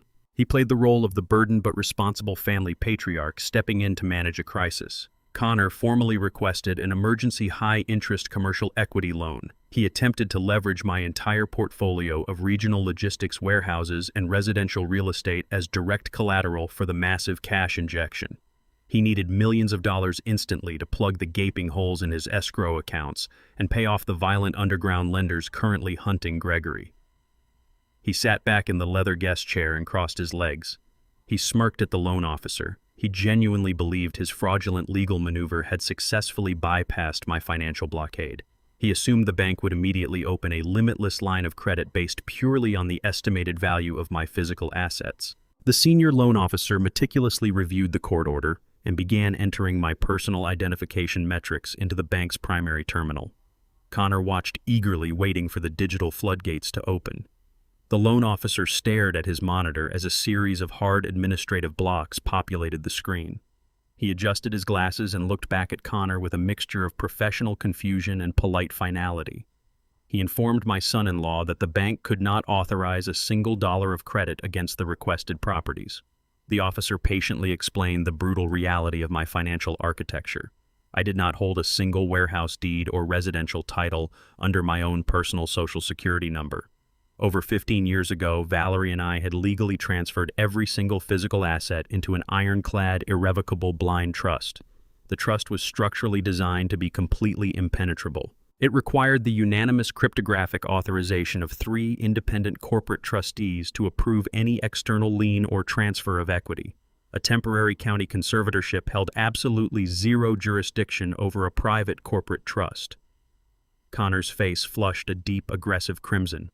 His breathing became ragged and shallow. He slammed his fist onto the desk and demanded the immediate total liquidation of my personal checking and savings accounts. He shouted that the court order legally entitled him to every cent of my personal liquid cash. The officer calmly complied with the legal directive. He printed out the final balance of my sole personal account and slid the receipt across the desk. Connor stared at the black ink. The account contained exactly $42.16. I had drained the accounts entirely in cash weeks prior. The realization hit Connor with the force of a physical blow. The court order he had risked federal prison to forge was an entirely worthless piece of paper. Connor stormed out of the commercial bank in a state of absolute psychological collapse. The adrenaline of his initial victory was instantly replaced by blind, suffocating panic. He sped through the downtown traffic and drove directly to Valerie's corporate headquarters. He did not bother stopping at the reception desk. He shoved past the security personnel and marched aggressively down the executive corridor. He kicked the heavy glass door of Valerie's corner office wide open. He did not care who heard his frantic shouting. He paced violently across her office and waved the temporary conservatorship order directly in her face. He screamed that she was engaging in deliberate criminal obstruction. He accused her of maliciously hiding tens of millions of dollars from a state-appointed legal guardian. He threatened to have her immediately disbarred and prosecuted for financial fraud. He roared that he had the entire weight of the county court system backing his authority and demanded she surrender the access codes to the irrevocable trust. Valerie did not flinch. She did not raise her voice or call security to remove him from the premises. She remained seated behind her desk and simply watched him unravel. She let him exhaust his lungs and drain his remaining energy. She observed the heavy sweat pooling on his forehead and the violent trembling of his hands. She recognized the unmistakable physical symptoms of a man who was entirely out of options. She waited for him to finally stop screaming and gasp for air. Valerie calmly opened her top desk drawer and extracted a single crisp document. She slid the paper smoothly across the glass surface toward Connor's shaking hands. It was a formal, meticulously drafted cease and desist order. She looked at him with absolute freezing detachment. She coldly informed him that the temporary conservatorship only applied to my personal retail accounts, which were already entirely empty. She explicitly warned him that any further attempt to access the irrevocable trust would be treated as a direct hostile attack on a private corporation. She stated that the primary assets remained completely and legally out of his reach unless he managed to secure a permanent victory at the final competency trial scheduled for 2 weeks from today. She told him to leave her office and prepare his medical evidence for the judge. Connor stared at the cease and desist order. The remaining color drained from his face. The reality of his timeline crushed him. He did not have 2 weeks. Gregory's violent investors and the federal escrow auditors would dismantle their lives within a matter of days. He needed cash today. He backed away from Valerie's desk and stumbled out of the office in total defeat. He finally realized he was a trapped animal locked inside a cage of his own design. I sat in the absolute quiet of my study, a room built on decades of disciplined labor, and opened the encrypted surveillance application on my laptop. The high-definition camera, which I had hidden seamlessly inside the crown molding of Aisha's living room years ago to ensure her safety, now transmitted the live feed with crystalline perfection. The digital timestamp glowing in the corner of my screen indicated it was shortly after midnight. The elegant architectural space specifically designed for lavish cocktail parties and superficial neighborhood gatherings had transformed into a cage for desperate animals. Connor paced the length of the expensive Persian rug with manic, erratic energy. He held a heavy crystal tumbler of amber liquid in his right hand, consuming the alcohol in aggressive, careless swallows. His bespoke suit jacket lay discarded like trash on the hardwood floor. His silk tie was pulled loose and his collar was torn open. Gregory sat heavily on the pristine white sofa. He leaned forward with his elbows resting on his knees, burying his face in his hands to hide his exhaustion. The air between the two men vibrated with toxic, undeniable hostility. The false bravado and arrogant corporate superiority they previously projected had entirely evaporated. The immediate failure of their conservatorship scheme at the commercial bank had stripped away their protective masks. Connor stopped his relentless pacing and hurled his empty glass directly into the unlit stone fireplace. The crystal shattered against the brick with a sharp, violent crash. The noise barely made Gregory flinch. Connor pointed a trembling finger at the older man and demanded an immediate tactical timeline for retrieving the missing capital. The volume of his voice escalated into a raw, desperate roar. He needed extreme liquidity by tomorrow morning to prevent federal auditors from seizing his corporate ledgers. He cornered Gregory physically, towering over the sofa, demanding his partner produce the guaranteed returns they had banked their entire fraudulent empire upon. The alliance forged in mutual greed was actively fracturing under the immense, crushing weight of actual consequence. Gregory slowly lifted his head and stared at Connor with absolute, undisguised venom. He did not offer calming reassurances or formulate new financial strategies. He launched a vicious verbal counterattack. Gregory explicitly blamed Connor for their catastrophic timeline. He stated that Connor had completely botched the hostile legal takeover of my estate. He mocked Connor for failing to secure a single dollar from the old man they had both arrogantly assumed was an easy target. Gregory then revealed the brutal reality of his own situation. He confessed that his aggressive private investors had officially mobilized. They had issued a final, unyielding ultimatum and threatened immediate physical violence if their quarterly dividends were not deposited by Friday afternoon. Connor's face contorted with pure, unadulterated rage. He screamed that Gregory had deliberately orchestrated this disaster. He accused the older man of systematically siphoning millions of dollars from the commercial real estate firm under the guise of an exclusive investment syndicate. Connor openly admitted to illegally transferring vast sums of client escrow cash into Gregory's shadow accounts. He had truly believed he was investing in a highly lucrative, untouchable financial vehicle. He screamed that the legendary returns Gregory promised were nothing more than a localized Ponzi scheme. They had used stolen corporate capital to fund their bespoke wardrobe's luxury European vacations and the illusion of elite dominance. Gregory laughed bitterly, a harsh sound completely devoid of humor, and told Connor he was a fool for ever believing the fabricated quarterly statements. Connor realized in that exact moment that Gregory possessed absolutely zero liquid assets. The Shadow Corporation was entirely bankrupt. They had financially cannibalized each other. The hidden microphone picked up every single admission of federal wire fraud and criminal embezzlement. I recorded their mutual destruction in pristine digital clarity. They were freely handing me the exact ammunition required to guarantee their lengthy federal prison sentences. A shadow moved into the edge of the camera frame. Aisha stepped out from the darkened hallway and stood paralyzed at the entrance of her own living room. She wore a silk robe tightly belted around her waist, having clearly been awakened by the sound of shattering glass and the violent shouting. She stood absolutely frozen in place. Neither Connor nor Gregory noticed her arrival. They continued to scream their criminal confessions at each other with reckless, self-destructive abandon. Aisha listened to her husband explicitly detail his massive embezzlement of client escrow funds. She heard her sophisticated, wealthy father figure admit to operating a bankrupt Ponzi scheme and hiding from violent underground lenders. The pristine illusion of her perfect wealthy family shattered into 1,000 jagged pieces right in front of her eyes. The profound arrogance she had wielded against me on Christmas morning dissolved into pure, paralyzing terror. Every condescending remark she had ever directed at my frugal lifestyle echoed back to her now, exposing her own catastrophic foolishness. She realized the designer home she stood inside, the very walls she used as proof of her superior social status, was funded entirely by stolen money.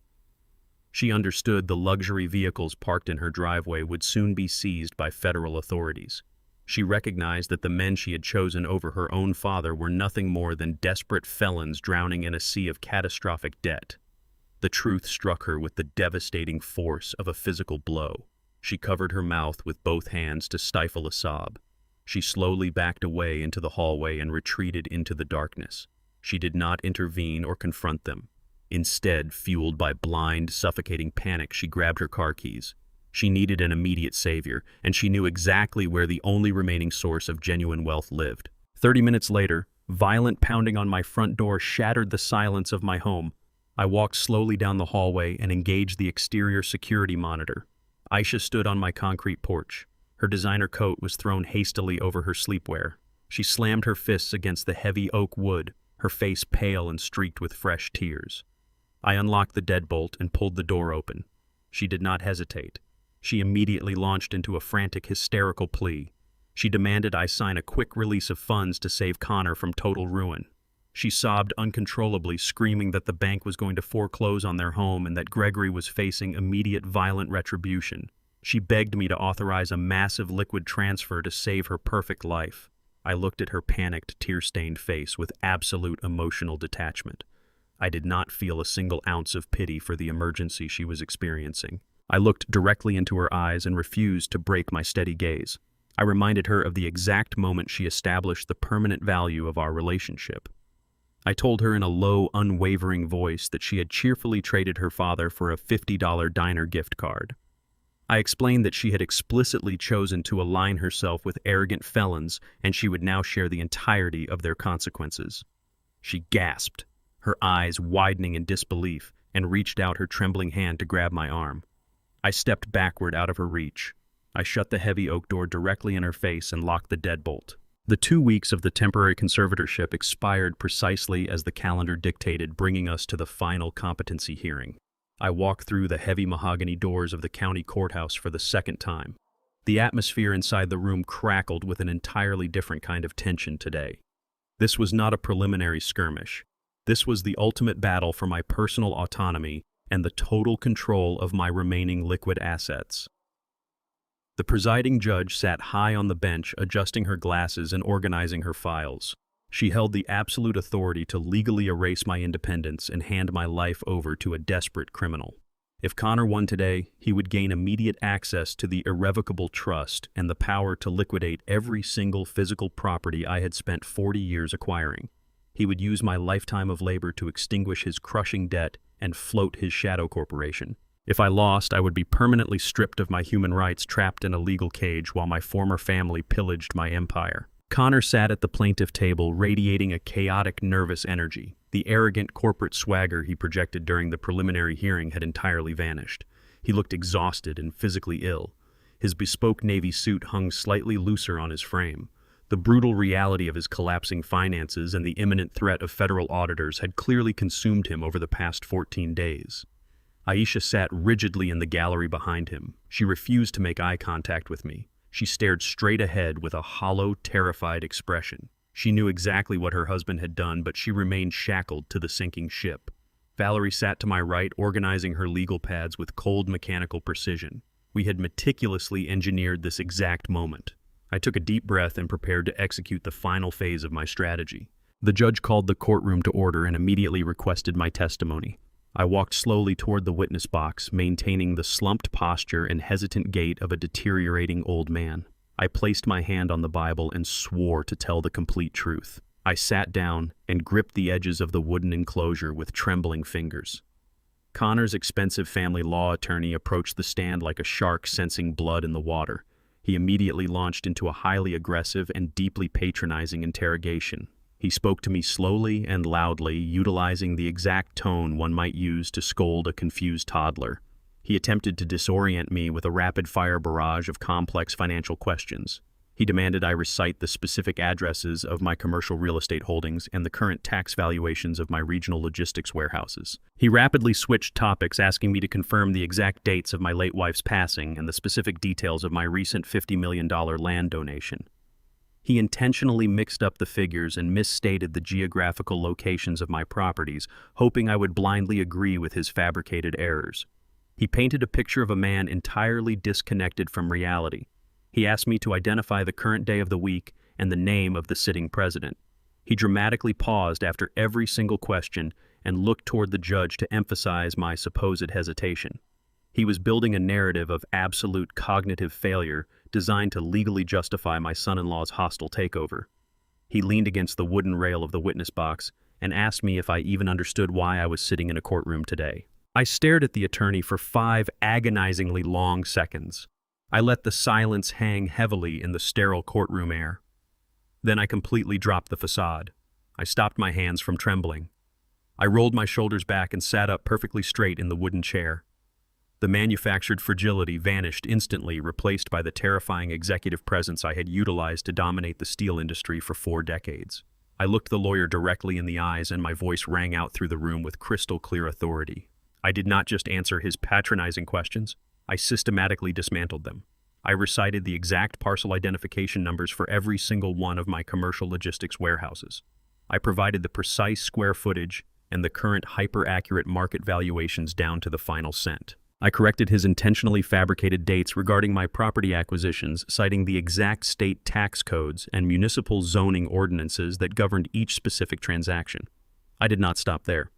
I shifted my focus directly to Connor's financial history. I listed the exact dates of my son-in-law's last 3 failed commercial real estate ventures. I recited the precise historical stock market fluctuations that had triggered his initial liquidity crisis. I detailed the specific corporate structures he had utilized to hide his failing margins. I rattled off complex amortization schedules and capital gains tax liabilities with the surgical precision of a master accountant. I spoke flawlessly without a single note or hesitation. The transformation was absolute and jarring. The confused old man had evaporated, leaving behind a formidable apex predator. The sudden and absolute shift in the courtroom dynamic was palpable. The aggressive family law attorney froze in his tracks, completely derailed by my flawless cognitive display. He opened his mouth to object, but failed to formulate a single coherent sentence. He looked back at Connor with deep professional panic. He realized instantly that he had been fed a catastrophic lie. The presiding judge dropped her pen onto her mahogany desk.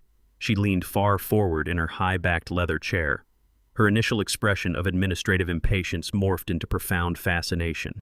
She stared at me with intense judicial scrutiny, recognizing the unmistakable presence of a highly functional elite intellect. She realized the narrative of severe dementia was completely disintegrating before her very eyes. I turned my sharp gaze toward the plaintiff's table. Connor sat paralyzed in his chair. The blood had entirely drained from his face, leaving him a sickening shade of pale gray. Heavy beads of sweat broke out across his forehead and soaked rapidly into the collar of his tailored navy suit. His hands gripped the edge of the table so tightly his knuckles turned bright white. He stared at me with pure, unadulterated terror as his entire fraudulent legal strategy collapsed into dust. He finally understood that he had never been the hunter. He had always been the prey. The judge cleared her throat and instructed the defense to present our formal evidence. I nodded to Valerie. It was time to execute the final blow. Connor's family law attorney scrambled to regain control of the rapidly crumbling narrative. He physically stepped between Connor and the judge to block the sight of his hyperventilating client. The attorney grabbed a thick manila folder from the plaintiff's table and approached the bench with manufactured outrage. He loudly stated that while my memorization skills were impressive, they were simply a common parlor trick associated with specific types of neurological masking. He officially submitted the medical evaluation authored by Dr. Aris. The attorney read specific fabricated passages directly into the permanent court record. He declared I suffered from severe aggressive and progressive dementia. He claimed my brain was fundamentally deteriorating and my sudden bursts of lucidity were temporary anomalies common in late-stage patients. He emphasized the clinical conclusion that I was a direct danger to myself and my financial legacy. He pleaded with the judge to ignore my rehearsed courtroom performance and trust the certified objective medical science. He stated that Dr. Aris was a licensed physician whose expert professional opinion unequivocally proved I required immediate permanent guardianship. He argued that dementia patients frequently retain long-term historical data like tax codes and stock market fluctuations while completely losing their executive function. The judge accepted the document and scanned the clinical diagnosis. She looked from the forged signature directly back to me, her fascination briefly clouded by administrative caution. The attorney walked back to his seat and wiped his brow, believing he had successfully built a firewall against my devastating testimony. He assumed a doctor's signature would automatically override my cognitive display and force a neutral court-appointed evaluation. Valerie stood up with fluid grace. She did not raise her voice or match the frantic, desperate energy of Connor's attorney. She walked to the bench carrying 3 distinct heavy binders. She calmly informed the judge that the defense completely agreed on the absolute importance of objective medical science. She systematically placed the 3 binders directly in front of the presiding judge. Valerie stated for the official court record that these were independent, comprehensive neurological evaluations conducted within the last 14 days. She emphasized that the assessments were performed by the 3 highest-ranking board-certified neurologists in the entire state.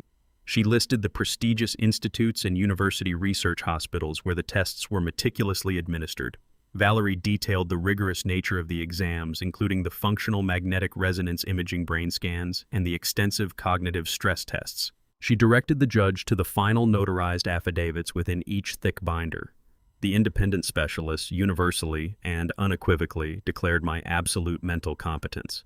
They confirmed my brain function was exceptionally sharp, operating at an elite executive level and entirely free of any degenerative disease. Valerie coldly pointed out that 3 of the most decorated medical professionals in the region had completely contradicted the plaintiff's singular localized evaluation. The judge opened the first binder and read the elite credentials. She opened the second and the third, comparing the immaculate, flawless test scores.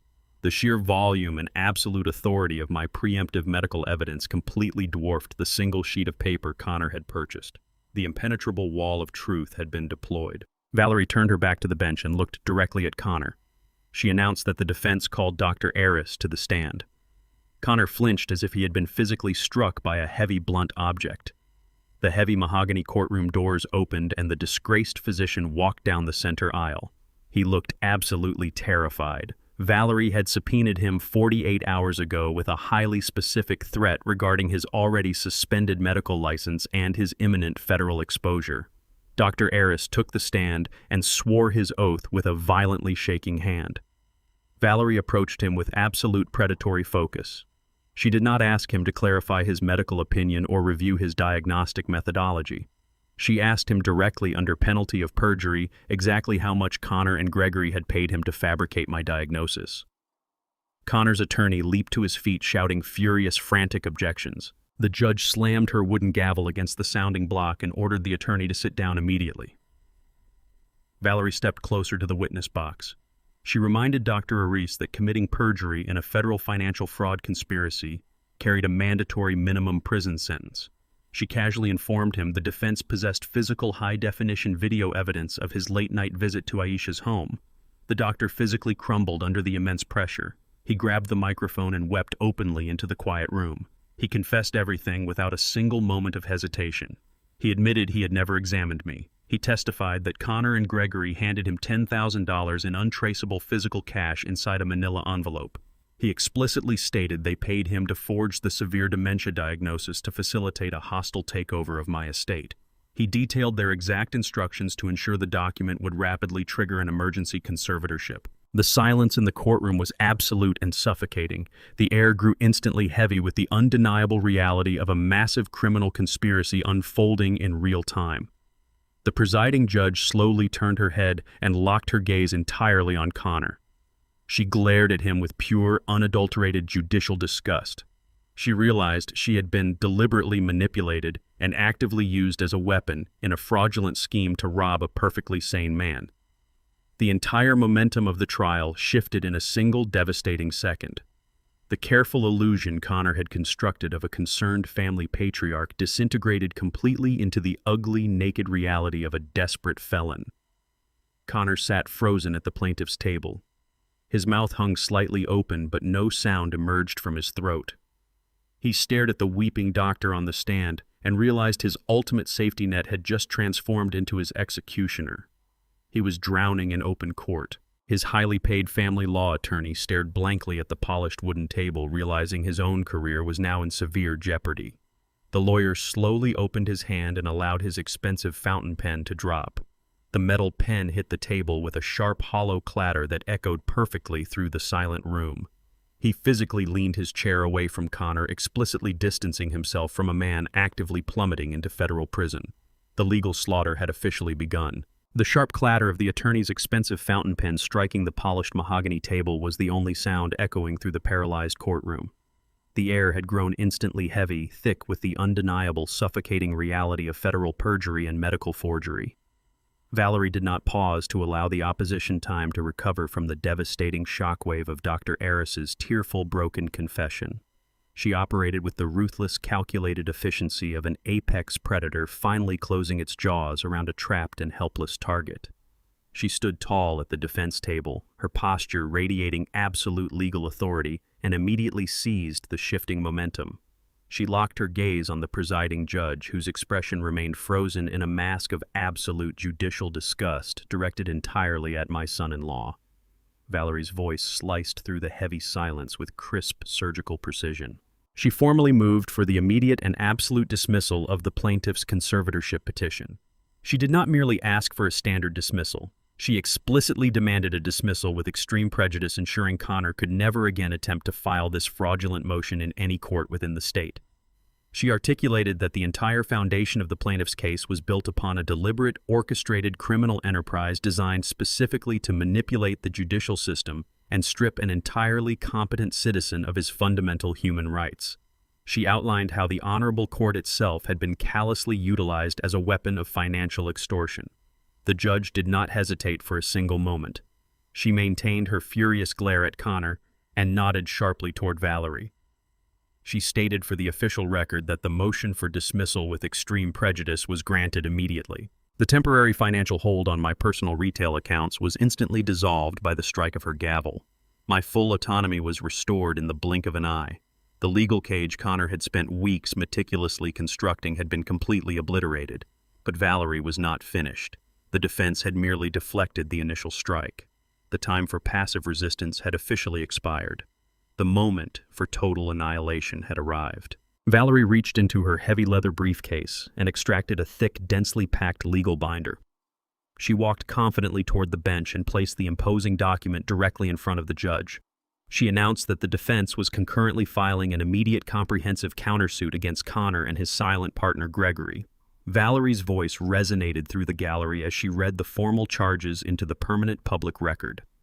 She accused both men of egregious elder financial abuse, systemic corporate extortion, and a coordinated criminal conspiracy to commit wire fraud. She detailed the exact mechanisms of their disastrous scheme with punishing clarity. She explained how Connor had actively siphoned vast sums of liquid capital from his legitimate corporate real estate escrow accounts to float Gregory's collapsing fraudulent investment syndicate. She painted a vivid, horrifying picture of two desperate, bankrupt men willing to destroy an innocent family member to cover their own massive financial crimes. She articulated that the fabricated dementia diagnosis was not merely a tragic misunderstanding, but a calculated act of violence aimed at seizing my private holding company and draining my lifetime of accrued wealth to pay off violent underground creditors. Connor sat entirely paralyzed at the plaintiff's table. His shallow, rapid breathing was visibly shaking his chest, and his eyes darted wildly around the room looking for an exit that did not exist. His bespoke suit, previously a symbol of his manufactured corporate dominance, now looked like a foolish costume draped over a terrified child. He stared at the thick legal binder resting on the judge's desk, fully comprehending the catastrophic magnitude of the charges being leveled against him. He was no longer fighting for control of my fortune. He was fighting for his actual physical freedom. The charges Valerie laid out carried mandatory minimum federal prison sentences. His entire life was collapsing in real time, brick by brick. Connor's highly compensated family law attorney finally snapped out of his shock-induced paralysis. His professional reputation was actively burning to ash alongside his client's freedom, and pure survival instincts forced him to intervene. He leaped to his feet, his chair scraping violently against the linoleum floor. He threw his hands into the air and shouted a frantic, desperate objection. He claimed severe legal ambuscade, frantically arguing that the defense was executing an illegal and highly prejudicial trial by ambush. He insisted that introducing a massive, complex countersuit regarding federal financial fraud during a standard family court competency hearing was completely inappropriate and wildly out of jurisdiction. He demanded the judge strike Valerie's accusations from the record immediately and grant the plaintiff a lengthy recess to review the shocking allegations. The presiding judge's face darkened with absolute terrifying fury. She was a woman who detested having her courtroom utilized as a stage for criminal manipulation, and she was entirely out of patience. She grabbed her heavy wooden gavel and brought it down against the sounding block with a violent ear-splitting crack that silenced the attorney instantly. She leaned over the elevated bench, her eyes boring directly into the panicked lawyer. She aggressively overruled the objection with zero hesitation. She sharply informed the attorney that his client had just utilized a bribed physician to commit felony perjury in her courtroom, wasting the court's time and resources. She stated she had absolutely no interest in granting procedural leniency or comfortable recesses to men attempting to legally enslave an innocent citizen. The judge declared that the jurisdiction of the court absolutely extended to uncovering the true malignant motivations behind fraudulent conservatorship petitions. She turned her piercing gaze back to Valerie, ignoring the sputtering protests of the plaintiff's table. She demanded to see the foundational proof of these massive criminal accusations. She wanted undeniable concrete evidence that Connor and Gregory were operating this vast financial conspiracy. Valerie did not blink. She offered a slight respectful nod to the bench and walked back to the defense table with measured confidence. She picked up a small encrypted digital storage drive. She held the silver device up for the entire courtroom to observe. The room held its collective breath. Valerie formally requested permission to submit direct, unassailable audio and video evidence to the court. She calmly explained that the drive contained pristine, high-definition surveillance footage captured inside Aisha's private residence over the past several weeks. She stated the digital files would explicitly demonstrate Connor and Gregory physically plotting their financial crimes, openly discussing the mechanics of their bankrupt Ponzi scheme, and finalizing the exact monetary details of the medical bribery conspiracy. She assured the judge the recordings were entirely legal, captured on a high-end security system I personally owned, installed, and administered as the registered master user. The judge did not hesitate for a fraction of a second. She granted the request immediately, her voice sharp with anticipation. She ordered the court bailiff to take the drive and connect it to the courtroom's primary audio-visual presentation system. Connor watched the silver drive pass from Valerie's hand to the bailiff.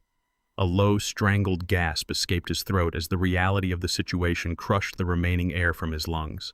The final remnants of his arrogant facade melted away entirely, revealing absolute hollow terror.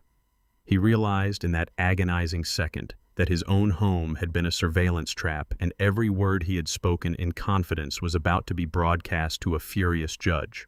The walls of his destruction were perfectly solid. He was completely out of time. The bailiff inserted the silver drive into the courtroom's primary terminal. Large flat-screen monitors mounted on the walls flickered to life. The pristine, high-definition footage of Aisha's elegant living room illuminated the silent courtroom. The digital timestamp verified the recording was captured mere days before the initial conservatorship filing. The audio played with terrifying clarity, broadcasting Connor and Gregory's voices through the judicial sound system. Every person in the room watched as the two men paced across the expensive Persian rug, actively orchestrating my demise. Connor's voice echoed off the wood-paneled walls, explicitly demanding a bulletproof medical evaluation to bypass the trust's legal barriers. Gregory responded with cold, calculated assurance, detailing his existing leverage over Dr. Eris. The older man explained exactly how the forged document would guarantee my permanent institutionalization. The visual evidence was unassailable. The camera captured Connor reaching into a leather briefcase and extracting thick bands of bundled $100 bills. He physically handed $10,000 in untraceable cash directly to Gregory. Connor clearly articulated that the money was the bribe required to purchase the fraudulent dementia diagnosis. The two men then shared a harsh, arrogant laugh, toasting to the imminent liquidation of my life's work. The sheer brazenness of their criminal conspiracy projected in high definition completely suffocated the room. The presiding judge stared at the screens, her jaw clenched in absolute outrage. She turned her searing gaze toward the plaintiff's table. Connor sat completely immobilized. He did not attempt to look away from the monitors. He stared at his own digitized image, fully comprehending that he was watching the broadcast of his own funeral. The video provided indisputable proof of criminal extortion, bribery, and conspiracy to commit wire fraud. The temporary conservatorship maneuver was officially dead, but Valerie immediately shifted her strategy to ensure their total annihilation. Valerie tapped a command on her wireless presentation remote. The video of the living room vanished instantly, replaced by a massive, intricately detailed financial flowchart. The diagram was an absolute masterpiece of forensic accounting, charting the exact flow of illicit capital across dozens of fraudulent shell corporations. Valerie addressed the bench, her voice carrying the undeniable weight of absolute truth. She explained that this visual representation was the culmination of a ruthless, deep-dive forensic audit into Gregory's supposed elite investment syndicate. She methodically tracked the bright red lines intersecting on the screen, illuminating the dark, complex architecture of a textbook Ponzi scheme. The audit conclusively proved that Gregory had not executed a single legitimate market trade in over 7 years. The legendary quarterly returns he boasted about at high society country clubs were entirely fabricated, generated on a personal laptop to appease his growing roster of demanding aggressive investors. Valerie highlighted the rapid siphoning of capital into untraceable offshore accounts located in non-extradition jurisdictions. She traced the money trail step by step to expose exactly how new investor cash was illegally utilized to pay off previous stakeholders, creating a catastrophic illusion of solvency. The paper trail was absolute, flawless, and damning. Gregory's shadow corporation possessed 0 tangible assets, 0 actual revenue, and a massive liability column that practically guaranteed he would spend the remainder of his natural life in a federal penitentiary. Gregory sat rigidly in the second row of the gallery, his face entirely devoid of color. The sophisticated, untouchable patriarch facade had been violently stripped away, leaving a terrified, bankrupt old man exposed to the harsh, unforgiving light of judicial scrutiny. The undeniable visual evidence of his massive financial crimes hung above him on the glowing digital screens, completely impossible to refute or erase. Valerie narrowed the scope of the presentation, focusing the courtroom's attention on one specific, highly active conduit of stolen cash. She tapped her remote, zooming in on the financial ledgers belonging directly to Connor's commercial real estate firm. The red lines on the screen connected Connor's secure client escrow accounts straight into the black hole of Gregory's fraudulent syndicate. Valerie coldly narrated the timeline of their mutual destruction. The audit irrefutably proved that Gregory had systematically stolen millions of dollars from his own son-in-law. Connor had knowingly and illegally authorized the massive transfer of protected client funds, blinded by his own insatiable greed and the promise of impossible returns. When the Ponzi scheme inevitably collapsed and the violent underground lenders began circling for their money, Connor realized his entire corporate empire was built on stolen cash. Valerie turned to face Connor directly, her voice ringing with absolute condemnation. She stated that instead of facing the consequences of his catastrophic negligence, Connor chose to execute a hostile legal takeover of my estate. The audit mapped his timeline perfectly. He desperately needed my liquid assets to plug the gaping crater in his own ledgers before federal auditors seized his firm. Connor had willingly conspired to declare a perfectly sane man legally incompetent, intending to liquidate my lifelong holdings to cover his massive criminal embezzlement. He had financially cannibalized his own clients, and when that money vanished, he brutally attempted to cannibalize me. The devastating truth was laid completely bare for the entire court. They were not concerned family members acting in my best interest. They were desperate, cornered felons attempting to use the judicial system to execute a multi-million-dollar theft to save themselves. Patricia sat 3 rows back in the gallery, completely paralyzed in her wooden seat. Her manicured hands flew up to cover her mouth, muffling a sharp, horrified gasp. Her wide, terrified eyes darted frantically between the damning financial flowcharts on the monitors and the pale, sweating profile of her husband. For decades, Patricia had worshipped Gregory as the absolute pinnacle of high society success.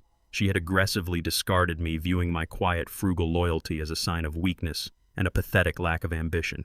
She had traded our marriage for Gregory's extravagant promises, his designer lifestyle, and his manufactured aura of superiority.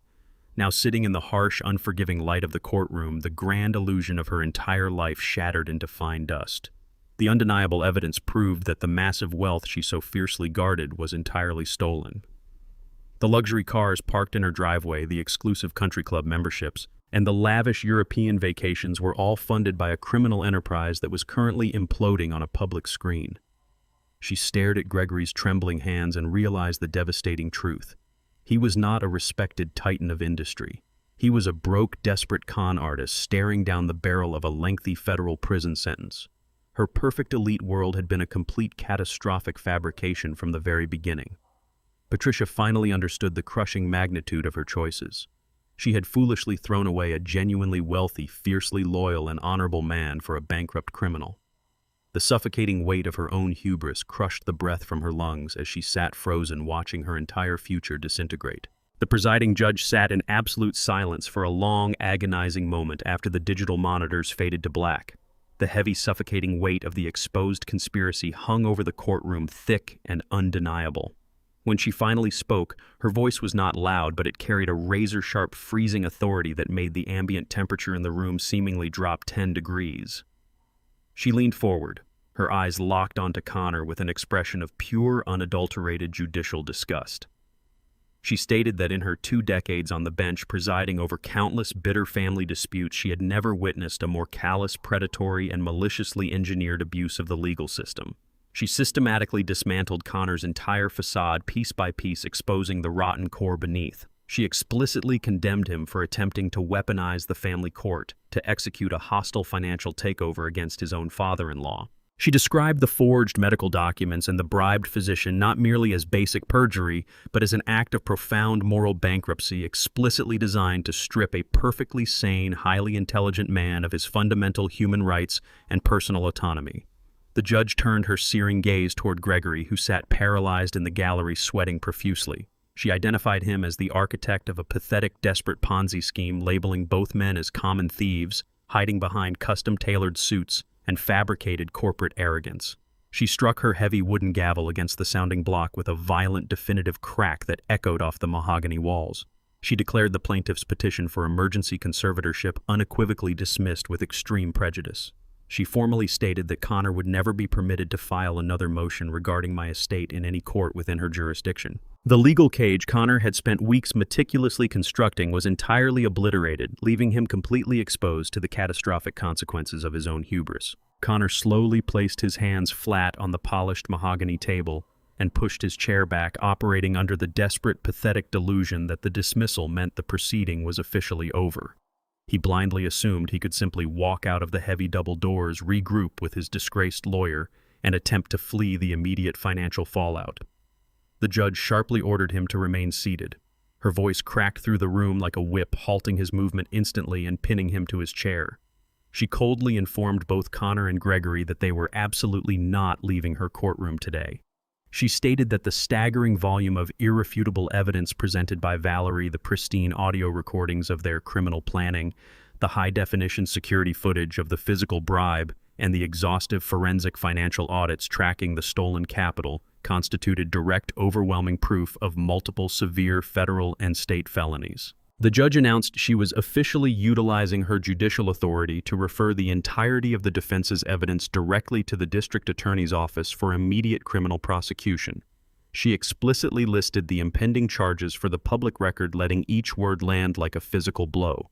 They would face immediate indictments for severe elder financial abuse, systemic corporate extortion, felony medical forgery, and a massive coordinated conspiracy to commit wire fraud. She looked directly at Connor's pale, sweating face and informed him that the federal auditors he had been desperately attempting to evade were no longer his primary concern. He was now facing the full crushing weight of the criminal justice system. The judge declared that the sheer magnitude of their financial crimes, combined with their explicit recorded intention on the audio files to flee the country with stolen capital, made them extreme, undeniable flight risks. The judge gave a swift, silent nod to the armed court personnel stationed at the perimeter of the room. 2 heavily built bailiffs immediately stepped forward, their heavy boots echoing sharply against the polished linoleum floor, shattering the tense silence. They bypassed the standard protocol of allowing the accused to surrender voluntarily or contact outside legal counsel. They approached the plaintiff's table with swift tactical precision. The first bailiff grabbed Connor by the arm, roughly hauling him up from his expensive leather chair and spinning him around. He slammed Connor's wrists together behind his back with practiced efficiency. The sharp metallic click of the steel handcuffs locking into place echoed perfectly through the quiet courtroom, sealing his fate. Connor did not resist. He did not argue or demand his rights. His entire body went completely limp, his chin dropping to his chest in absolute crushing defeat. The arrogant corporate predator had been permanently extinguished, replaced entirely by a broken, terrified felon facing decades behind bars. Simultaneously, the second bailiff marched directly into the gallery toward Gregory. Gregory attempted to stand, his hands trembling violently as he muttered a pathetic, incoherent string of excuses about bad investments and temporary liquidity issues. The bailiff ignored his stammering completely. He forcefully turned the older man around and secured his wrists in cold steel. Gregory's bespoke suit jacket bunched awkwardly around his shoulders as he was marched down the center aisle, stripped of all his manufactured dignity. The two men who had confidently walked into the courthouse expecting to legally steal my entire fortune were now physically chained together. They were publicly paraded in front of the judge, the gallery, and their own horrified wives. The grand illusion of their elite dominance was entirely dead, replaced by the brutal, undeniable reality of impending federal incarceration. Aisha stood frozen in the second row of the gallery, her manicured hands gripping the wooden railing in front of her until her knuckles turned stark white. She watched with wide, terrified eyes as the armed bailiffs physically dragged her husband toward the side-holding cell. Connor did not look back at her. He kept his head bowed, thoroughly consumed by his own spectacular destruction and the terrifying reality of his immediate future. Aisha's breath hitched in her throat, coming in shallow, frantic gasps that she could barely control. The luxurious, impenetrable life she had so arrogantly flaunted was actively disintegrating before her very eyes. Her lavish designer home, her expensive luxury vehicles, and her entire manufactured social standing were instantly erased, replaced by the terrifying certainty of total bankruptcy, asset seizure, and enduring public disgrace. The absolute ruin she had willingly brought upon herself was suffocating. She slowly turned her head, breaking her gaze away from the disappearing figures of Connor and Gregory being led into the shadows. She looked directly across the courtroom at me. She desperately searched my face, silently begging for a single ounce of paternal mercy, a final lifeline to pull her from the wreckage she had actively chosen over our family. I met her tear-streaked, panicked stare with absolute freezing detachment. I did not offer a comforting smile, a reassuring nod, or any acknowledgement of her profound suffering. I simply raised my hands, calmly adjusted the knot of my silk tie, and turned my back on her. I walked out of the heavy mahogany double doors of the courtroom and navigated the long marble corridors of the county courthouse. The oppressive, suffocating atmosphere of the legal proceedings instantly dissipated, replaced by the crisp, biting air of the afternoon as I pushed through the main exit. I stood at the top of the wide concrete steps and took a deep, steadying breath. The federal trap had snapped shut with flawless precision. Connor and Gregory were currently being processed in a basement holding cell, completely stripped of their custom-tailored suits and their manufactured arrogance. The brutal machinery of the justice system had finally taken over. I began my descent down the stairs, eager to return to the quiet sanctity of my actual life. The sharp, frantic clicking of high heels striking the stone behind me shattered the peaceful moment. Patricia practically threw herself through the courthouse doors. She stumbled down the concrete steps, completely abandoning the poised aristocratic grace she had spent decades cultivating. She moved with blind, desperate urgency to intercept me before I reached the street level. I stopped on the landing and watched my ex-wife approach. The visual transformation was jarring and absolute. The expensive, tailored designer dress she wore suddenly looked remarkably cheap, hanging off her shaking frame like a discarded theatrical costume. Her flawless makeup was ruined by a steady stream of frantic tears. The heavy gold and diamond jewelry clinging to her wrists and neck no longer symbolized elite wealth. Those pieces were now nothing more than the physical evidence of a massive federal crime purchased with stolen escrow funds and the life savings of defrauded investors. Patricia stopped 2 feet away from me. She gasped for air, her chest heaving violently. The woman who had callously discarded our decades of marriage for the illusion of superior social standing was entirely gone. She stood before me as a terrified, cornered animal, fully realizing that the golden cage she had willingly locked herself inside was currently dropping into a bottomless abyss. Patricia reached out with trembling manicured fingers and attempted to grab my forearm. I shifted my weight backwards smoothly, evading her physical contact.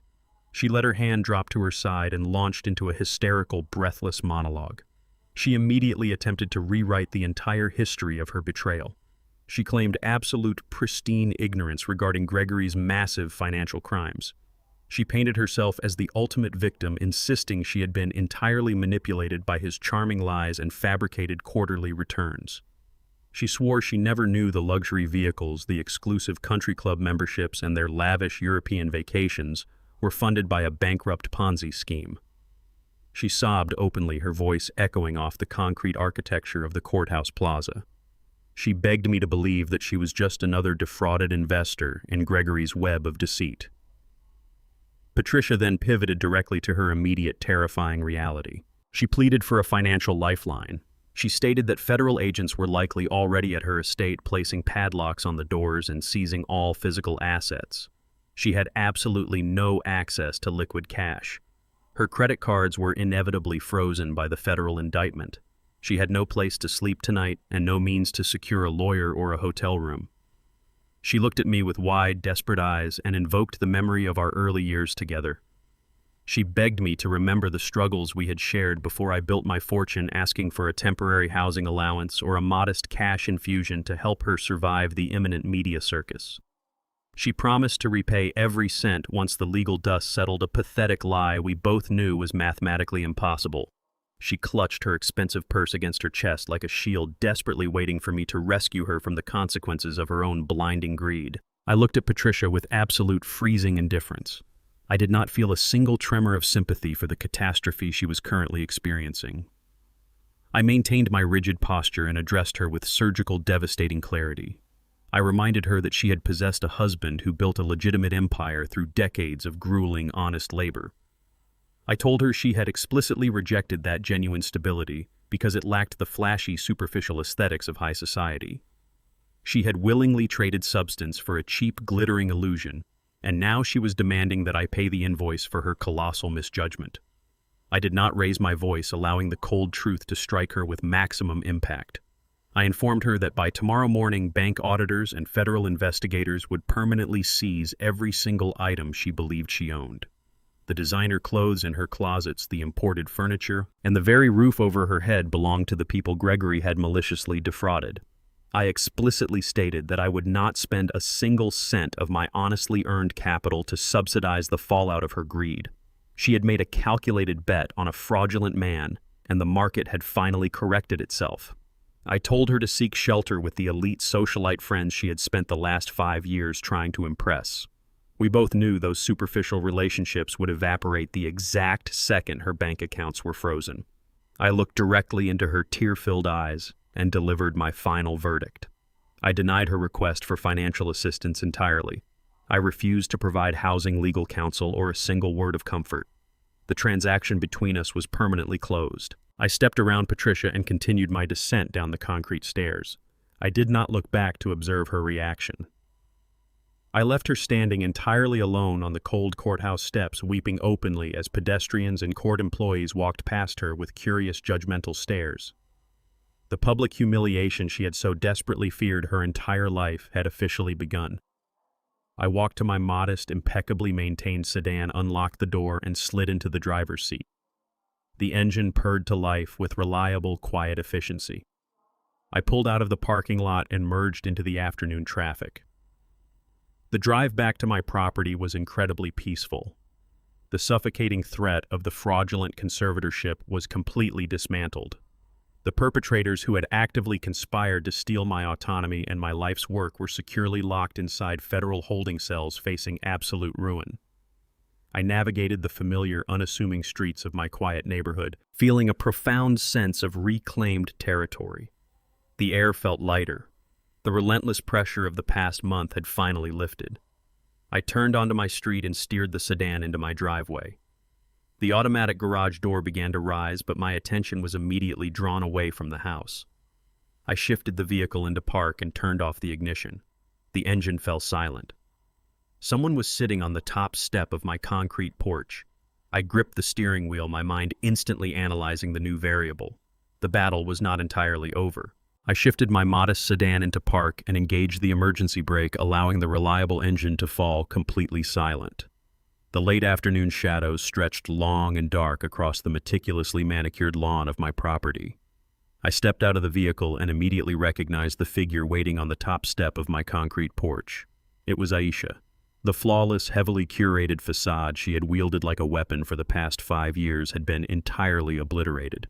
She looked physically diminished, stripped of the manufactured arrogance and aggressive designer armor she usually projected to intimidate others. She wore a simple, unbranded gray sweater and a pair of faded denim jeans, presenting a stark, jarring contrast to the aggressive luxury she usually demanded as her birthright. Her face was ghostly pale, entirely devoid of cosmetics, and her eyes were swollen and rimmed with a violent, angry red from hours of uncontrolled weeping.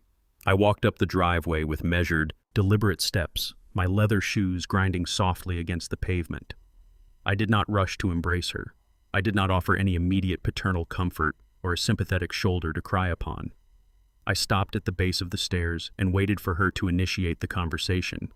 She wrapped her arms tightly around her own torso, as if trying to physically hold her fracturing reality together. Her voice trembled violently when she finally broke the heavy silence. She laid out the catastrophic wreckage of her life in short, jagged, breathless sentences. Connor was currently locked inside a federal holding facility, denied bail, and facing decades of incarceration. The federal authorities had moved with devastating speed, immediately freezing every single bank account associated with his name and his disgraced real estate firm. The massive, soulless mansion she had relentlessly used to prove her social superiority was already pending immediate foreclosure. She had absolutely no access to liquid cash, her credit lines were destroyed, and she had no place to sleep tonight. She looked past my shoulder at the unassuming, sturdy house behind me, the very same house she had ruthlessly mocked as a pathetic symbol of my lack of ambition. She desperately begged to move back into her old childhood bedroom. She pleaded for the quiet safety of the home she had so callously abandoned, desperately seeking a sanctuary from the absolute crushing ruin of her own choices. Aisha took a halting, hesitant step down the concrete stairs, desperately searching my stoic face for a flicker of the unconditional leniency I had previously provided throughout her entire life. Her voice cracked into a raw sob as she addressed the central agonizing truth of our fractured relationship. She explicitly and comprehensively apologized for her abhorrent behavior on Christmas morning. She fully acknowledged the profound, calculated cruelty of uninviting me from her holiday table and replacing a lifetime of unwavering paternal devotion with a thoughtless, insulting $50 diner gift card. She did not attempt to shift the blame onto Connor's influence or Gregory's toxic manipulations. For the first time in her adult life, she took absolute ownership of her own staggering arrogance. She admitted she had been entirely blinded by the superficial allure of high society, willingly captivated by the glittering illusion of infinite, untouchable wealth that Gregory had so masterfully projected. She confessed that she had systematically measured human value strictly by bank balances, zip codes, and luxury brand names. She recognized with crushing, undeniable clarity that she had deliberately discarded the only man who had ever offered her genuine, unshakable loyalty and honest affection. She wept openly as she admitted she had eagerly traded a loving father for the empty, fraudulent promises of desperate white-collar felons. The realization of her monumental misjudgment was visibly suffocating her, pressing down on her chest like a physical weight. She stood before me completely shattered, possessing nothing but the devastating knowledge that her entire belief system and her carefully constructed worldview had been a catastrophic fabrication. She begged for my forgiveness, pleading for a miraculous chance to rewind the clock and undo the immense emotional damage she had inflicted upon us both. I listened to her tearful, desperate confession in absolute, unwavering silence. I did not raise my voice in anger, and I did not offer the warm, comforting embrace she so desperately craved to alleviate her guilt. The era of blind, enabling paternal rescue had permanently and irrevocably expired. I maintained a steady, unyielding gaze, forcing her to endure the heavy silence of the moment. I told her that genuine forgiveness was a long, incredibly complex process that required far more than a single frantic apology delivered at the absolute bottom of a self-inflicted abyss. I reached inside the interior pocket of my tailored jacket and extracted a single sharply creased piece of paper. I held it out toward her without a word. Aisha hesitated for a fraction of a second, confusion flashing across her tear-stained face before taking the document with violently shaking hands. She unfolded the crisp paper and stared down at the bold black text printed across the top. It was not a cashier's check to cover her debts or a legal deed to transfer property. It was a formal standard employment application. The available position was for a community outreach coordinator at the local historical site I had recently preserved and funded with my philanthropic trust. I spoke to her with surgical freezing clarity, ensuring there was absolutely zero room for misinterpretation or false hope. I explicitly informed her that I would not pay a single cent toward her pending mortgage or her mounting utility bills. I would not cover Connor's massive legal retainers, nor would I execute a silent wire transfer to rescue her from the immediate, brutal financial consequences of her choices. I stated that the long history of utilizing my hard-earned wealth as a convenient safety net for her arrogant mistakes was definitively over. I was offering her the one single thing she actually needed to survive a legitimate opportunity to engage in honest, grueling, and meaningful labor. I looked deeply into her swollen, terrified eyes and delivered my final, non-negotiable condition. I told her that authentic human dignity could not be purchased with stolen escrow funds, nor could it be inherited through the creation of an impenetrable blind trust. Dignity had to be forged daily through unglamorous, relentless effort. I instructed her to fill out the application, secure the entry-level position, and learn the fundamental grounding value of an honestly earned paycheck. I told her she urgently needed to discover how to stand entirely on her own 2 feet without using another human being as a financial crutch to prop up her lifestyle. I promised her that once she had successfully established her own true independence, once she had navigated the crushing reality of genuine responsibility and rebuilt her character from the ground up, she could finally call me. When that specific day arrived, we would finally sit down together at a quiet table and share a meaningful meal as equals. Until then, her journey toward redemption was entirely her own burden to carry. I stepped past her on the concrete porch, moving with absolute, unburdened purpose. I did not look back to observe her reaction as I inserted my brass key into the heavy deadbolt. I pushed the solid oak door open and stepped across the threshold into the quiet, pristine sanctuary of my home. I pulled the heavy wooden door firmly shut behind me and engaged the lock with a sharp, definitive click. The chaotic, toxic noise of their fabricated world was permanently severed from my reality. Absolute peaceful order was finally restored. True wealth is never measured by the glittering illusions of high society or the arrogance of manufactured dominance. It is built upon the quiet, unyielding foundation of integrity, patience, and unwavering honesty. When individuals construct their entire existence on deception, greed, and the exploitation of others, their inevitable collapse is merely a matter of time. Betrayal ultimately consumes the betrayer, transforming their arrogant pride into inescapable ruin. The greatest victory does not require seeking violent revenge. It simply requires standing firmly in your own truth while watching the absolute destruction of those who fundamentally mistook your quiet kindness for weakness. If you found this story compelling and satisfying, please hit the like button, subscribe to our channel for more gripping tales of truth and justice, and share your thoughts in the comments below. Have you ever encountered someone whose carefully constructed facade finally crumbled? Let us know your experience.